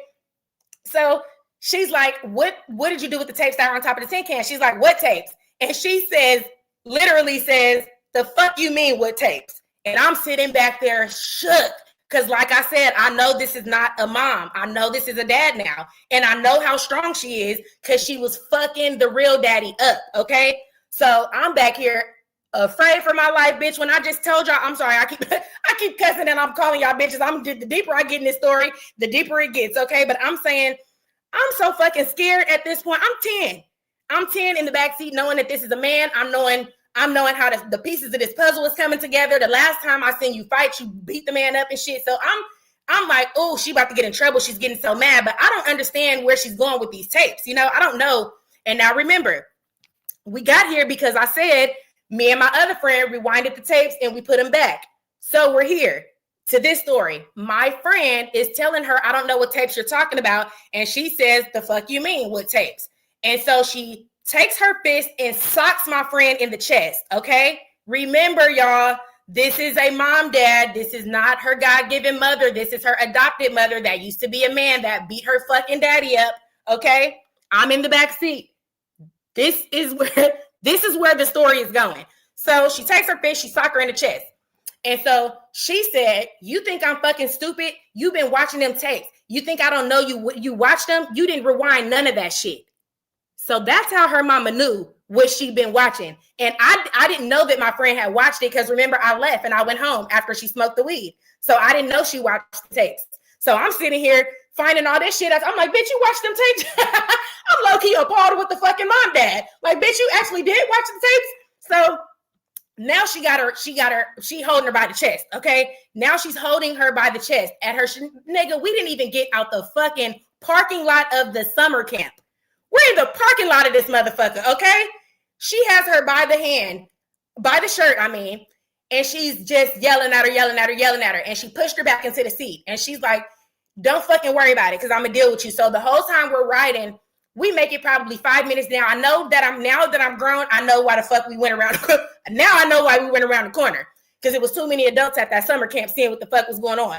So we drive off. I'm thinking, whoo, God, thank you. We finna just drive back home now. Hell no. This bitch hit the corner, pulled that motherfucker over and started socking on my friend and was telling her, you think I'm fucking stupid? You think I don't know what the fuck you was doing? You was watching them tapes and you didn't rewind none of that shit.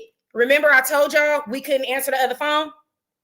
The other phone was for people to call so she could, that's what the mirrors were for. People would call the phone. They would come to the house. She would do her job in the mirrors. Remember, this is a man mom. She would do what she was doing in the mirrors.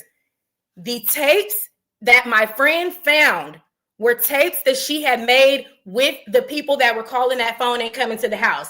So she beat my friend's ass with me in the back seat, with me and a fucking poodle in the back seat. Whoop her ass. And we're around the corner on somebody's street and she's socking her. My friend, actually, as a matter of fact, she told her to get out the car. So she gets out the car, her nose is bleeding and shit. And I'm sitting here trauma fucking ties because remember now, y'all, now I know this is a man. I done watched you beat this girl daddy up and now I'm watching you beat her up. This shit is wild, okay? So I'm like, what the fuck? And then I'm also like, what the fuck is she talking about? You know, because I still don't get the tapes, you know? I get it because I get it. But I'm saying I'm still so young that all the shit to me, I'm like, well, why do you have to beat her up because she watched the tape? You know, like what the hell is on the tape?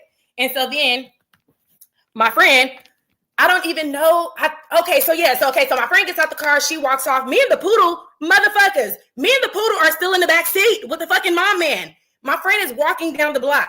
The fucking mom man pulls off with me and the poodle. Bitch, when I say, what? I'm like, oh, hell, she finna kill me. This fucking lady is finna do something to me now because she's furious. She's already to the max mad. But she pulls off. Now, when I say me, I'm scared, but the fucking puppy, that little motherfucker was he was ready to jump out the window, okay? The dog was afraid for his life. So we in the backseat, I ain't said a word. The dog looking at me, I'm looking at the dog. I'm like, shit, I'm finna get out at the next fucking light. So we drive all the way home. I tell you not, I kid you not, this summer camp was probably an hour to 45 minutes away from our house. So we make it home. I mean, and she's driving like a motherfucker because she's mad. You know what I'm saying? The mom, dad. She's driving like a motherfucker because she's furious. So we get all the way home to the apartment building. When we make it home to the apartment building, somehow my friend was at the fucking apartment building. When I say the summer camp was an hour away from the house and my friend was there. By the time she obviously didn't walk there, one of the parents from the summer camp that had seen her originally before we left the parking lot getting shooken up, I think had ended up following us around the corner to see what was going on. So when she got out of the car and we drove off, I think that person pulled up on her and just got right on the freeway. Because when we started driving, we were kind of like, she was hesitating whether she was going to like turn around and pick her up or if she was going to keep driving. But then once she said, fuck it, we kept going. But there was a in-between time where somebody had enough time to pick her up and beat us to the punch, beat us back to the apartment. So she was there when my friend said, the dog said, don't say nothing. Hell yeah, both of us. I'm like, look, dog, if you know what's best for either one of us, we got to shut the fuck up and make it home. So like I said, my friend is there when we get there, but my friend is afraid to come in the house. So we don't know that she's there. We go, the mom, dad goes in the house. I go in my house. I go in my house. I don't say a word to when I tell y'all this is how fucking traumatized I was. I went in my house and I didn't even tell my mom what happened. My mom is like, how was summer camp? I'm telling her about the whole fucking week of summer camp, not telling her about the last 20 minutes. Okay. So, and this story is not funny. I'm saying that's funny to me that I done told her the whole shit and didn't mention shit that happened in the past 30 minutes. So she don't know my friend hasn't gone home. She's assuming my friend done went in the house. So I started going in the, something happened. We used to have like patios or balconies or something to where you could kind of see. So I saw her walk past and we used to have like a stairway, but the stairway was enclosed. So if you went in the stairway, you were inside of kind of like a building, but the rest of the building was outside. So I saw her go past and go into the stairwell, but I'm trying to explain to my mom about what summer camp is like. But in the midst of me telling my mom what summer camp is like, I seen that my friend's nose and stuff was still bloody. So I'm going in the freezer and I'm grabbing like bags of peas and shit. You know what I'm saying? I'm grabbing ice and all type of shit and I go take it outside. I said, I'm gonna be back. And I said, I'm about to go back over there and talk to her real quick. Cause like I said, she lived right across the hall from us. So obviously my mom is thinking, okay, she just came back from summer camp. She probably want to go back over there and hang out a little bit. So I take all the stuff and I go back outside and my mom still doesn't know. She's wondering what the hell I got the peas and ice and stuff for. So I go back out there and I give her the stuff. Because I followed to where she went to the stairway. So I go out there and I give her the stuff and she's like putting it on her face and all that. And then did she go back in the house after that? I don't know if she ended up going back in the house directly after that. But so I'm trying to patch her up and stuff. And when I came back in the house, my mom asked me, and I still wasn't going to say nothing. And I wasn't going to not say anything on purpose. I wasn't saying anything because I was so fucked up about it that I didn't even know how to tell my mom what happened. I told her about the fight between them, but I didn't know how to explain to her the fact that you told me this is a man and now he just beat my friend up in front of me. That shit was hard for me to express as a child to my mom. So she just realizes I left with the peas and I came back and I don't have the peas or the ice or anything like that. So she's like, well, what you just do with that stuff? They need some food or something? So she's like, I can give them some food. And I'm like, no, they don't need no food. And she's like, well, what the hell did you, she's hounding me about the fucking peas and stuff. And I'm like, leave me the fuck alone about these peas and stuff. Cause I don't want to tell you what happened. So she's still on me about the peas and why you taking this stuff if they don't need food and where did it go? And so I'm like, fuck, okay. So I told her what happened. And so my mom is like, you remember what I told you about that woman, right? And I said, yeah. And so she's like, what do you think needs to happen? And I'm like, I don't know. I have no idea what needs to happen. That just scared me, Nigga, when I say within, my friend never went in the house. My friend never went in the house. And remember, I told y'all the last time the daddy came over there and they got in a fight, she was getting with the daddy. She was giving the daddy a hard time, okay? Hands on the daddy. Daddy had to keep up. My friend was still in the hallway. I go give her the peas. I go tell my mom. My mom is like, well, what do you think should happen? In the midst of me and my mom having this conversation, you hear rumbling and thumbling, okay? I don't know how. So I'm assuming that my friend, when she's getting a ride home by this other parent from the summer camp probably called her father on the way home, and she didn't go in the house because she's waiting for her real God-given dad to come in and speak to her adopted mom, who's really a man, about him putting her hands on her. So she stayed in the hallway outside in the stairwell until I'm talking to my mom and I hear the rumbling and thumbling. We come outside. Me and my mom, we come outside because the last thing my mom heard was she just put her hand, well, the mom dad just put her hands on the daughter. So now my mom is irritated and she goes outside after she hears the rumbling and thumbling because she's like, I know she's not doing this shit again, thinking that she's back out there doing that. Baby, daddy came for fucking war this time. Daddy came and whooped that man's ass, okay? Whooped that man's ass. And not only did he whoop her ass because of the fact that she put her hands on them, but she ended up seeing them fucking tapes too. So now she know who you are, what you are, and I don't know if the daddy was on one of them tapes or not, but that whole shit went to war after that. That whole shit went to war after that. And this this brings me back to my entire fucking point of saying all these stories. This is why you got to be careful with the shit you doing and the shit you keeping and the shit you recording, because this shit done came so fucking full circle that's what I said. Daddy got his ass whooped the last time, but the amount of angry fucking strength this man had in his soul after you just whooped his daughter's ass like that, knowing you a man and you whooped his ass too. You don't think he finna kill you, sir? I'm like, you don't fucking think this man finna come and go to war with you? So, period, friends. Period, friends. That was my whole point of telling that 2-hour ass story, is that this is why we have to be careful, because this is the traumatization that I've been set up for. Being a nosy kid. Being a nosy kid just got y'all 2 hours of story times of me finding out shit I had no business finding out. And you all up in adults' business on accident. And now you finding out shit about these adults that's A, not your business, B, inappropriate, and C, gonna make you never look at these people the same again. So now, yeah, moving forward, we know your daddy can beat this man up, but we also know that your daddy was fucking with this man too. So now we're grown and now we're here. And now I got to wrap my brain around all this stuff. And she still communicates with the mom, dad, the adopted mom, but their communication level has dropped drastically because as she got older, she started to realize you're making choices and taking shit out on me. A, that's unfair even if you were my God-given mother and you were a woman. But how fucking dare you take this shit out on me as a grown-ass man and you putting your hands and shit on me. So their relationship now is a little bit, is a little bit here and there. But like I said, that my whole point of saying all this stuff was the more you grow, the more you either learn to accept, you become just like, or you become the exact opposite of. So when we're thinking about the things we're recording and the things that we're sharing and the things that we're putting on social media, and children are getting old enough to start making choices of who they want to be, you have to hope that they don't either accept, want to be just like, or, any of those things. You would hope they want to turn the corner and be their own self. So that's where I was going with the story, is just to say, like, all of my friends that ended up in these situations are a handful. And I'm not saying anything negative about them, but listen to the fucking stories I just told y'all. Does it sound like I can grow up and be a stable-minded person? Does it sound like if a motherfucker comes say something to me backwards, I won't beat a bitch up? Okay. I don't have patience for this shit.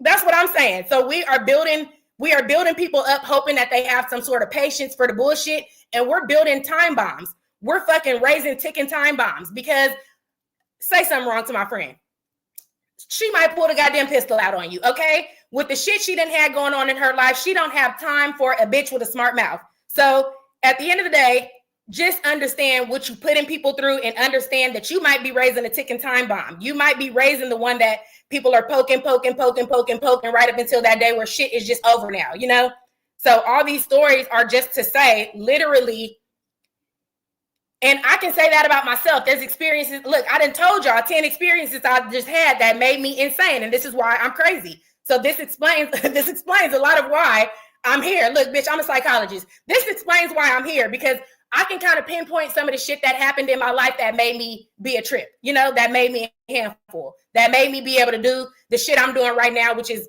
pick shit apart, because I've experienced so fucking much. I can see some shit when I see some shit. But if you're masking shit for people all the time and they never are finding out the truth until they get old enough to start making their own choices, usually by that time it's too late, because I'm so far up the choices you've been fucking making. I don't even know what choices to really make, because I'm just trying to do what you've been doing. So that's just, look, I'm going to read the damn comments, y'all. I've been talking so goddamn long. Hold on. I'm sorry, y'all. Let me see. My friend RC Shan with the popcorn. Y'all funny. My friend Sonia C says, "Oh yeah, you'll kill for your kids." Absolutely. That man came like he ain't never been beat the fuck up by that mother who used to be a dad ever before. He came like, "Bitch, I know you don't think I'm scared today." Okay. My friend Sonia C says, I'm sorry. My friend Sonia C also says, "Story time was real." Thank you. And I'm glad y'all I'm glad y'all enjoyed it too. Because I'm like, I'm finna get to talking about my damn self. These people finna leave. My friend Chocolate Kisses says, adopted mom was dead wrong for handling that child like that in that manner. Yeah, and the reasoning behind her dealing with her like that is because I found out about your shit. You whooping my ass because I found out about your shit that you didn't hide well enough. As an adult, is that my fault or is that my child's fault? Now, yeah, it's your fault for snooping because don't go through my shit. But is it really my child's fault for being a curious child and finding something that they weren't supposed to find? Or is it my fault for being an adult that was crazy enough to put that shit in a position where my kid could find it? Or put it out to the world in a way that my kid will fucking see it? So it's like, yeah, you got to realize you're fucking up, but then you whooping her ass for it. You know what I'm saying? So now we're giving consequences for some shit we set you up for. And that's crazy. That's just crazy. And that's kind of what we're seeing a lot of people set themselves up to be somebody, but then be mad when their kids start exuding that same energy. You know what I'm saying? And what I will say, that's so deep to the point where I've seen this shit so many times. As Black women, we will have kids by a deadbeat, dead dog ass nigga, right? We'll have this man baby, but he fine and he this and he that and he this and he that. You're going to have this baby, you have a son. You fuck around, you have a son. Who you trying to make your son like? That nigga. And then you start saying shit like, my baby gonna have all the hoes. My baby gonna be going through these bitches. You trying to build them like the daddy that you don't fucking like. That's weird. That doesn't make any sense. We're building some shit up that we don't like the results of. We don't want our daughters to be fast, but we bouncing titties and ass and teaching them how to twerk, telling them to twirl on a pole and shit. How you don't like the result in this? What the fuck you passing out? You got to be real with yourself. And that's my point, is now I'm whooping your ass for my mistake.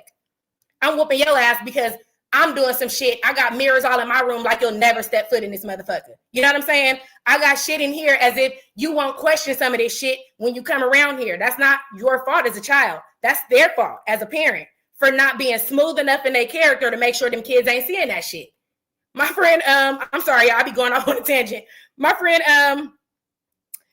Chocolate Kisses says, "Come on and tie it up with a bow, Dee. Love it. Thank you, friend. I appreciate y'all for being interested in my crazy ass story times, okay?" My friend LaShawn Terry says, "Cousin D, why I just listened to your whole story while playing my cozy game, Hurtopia." Thank you, friend.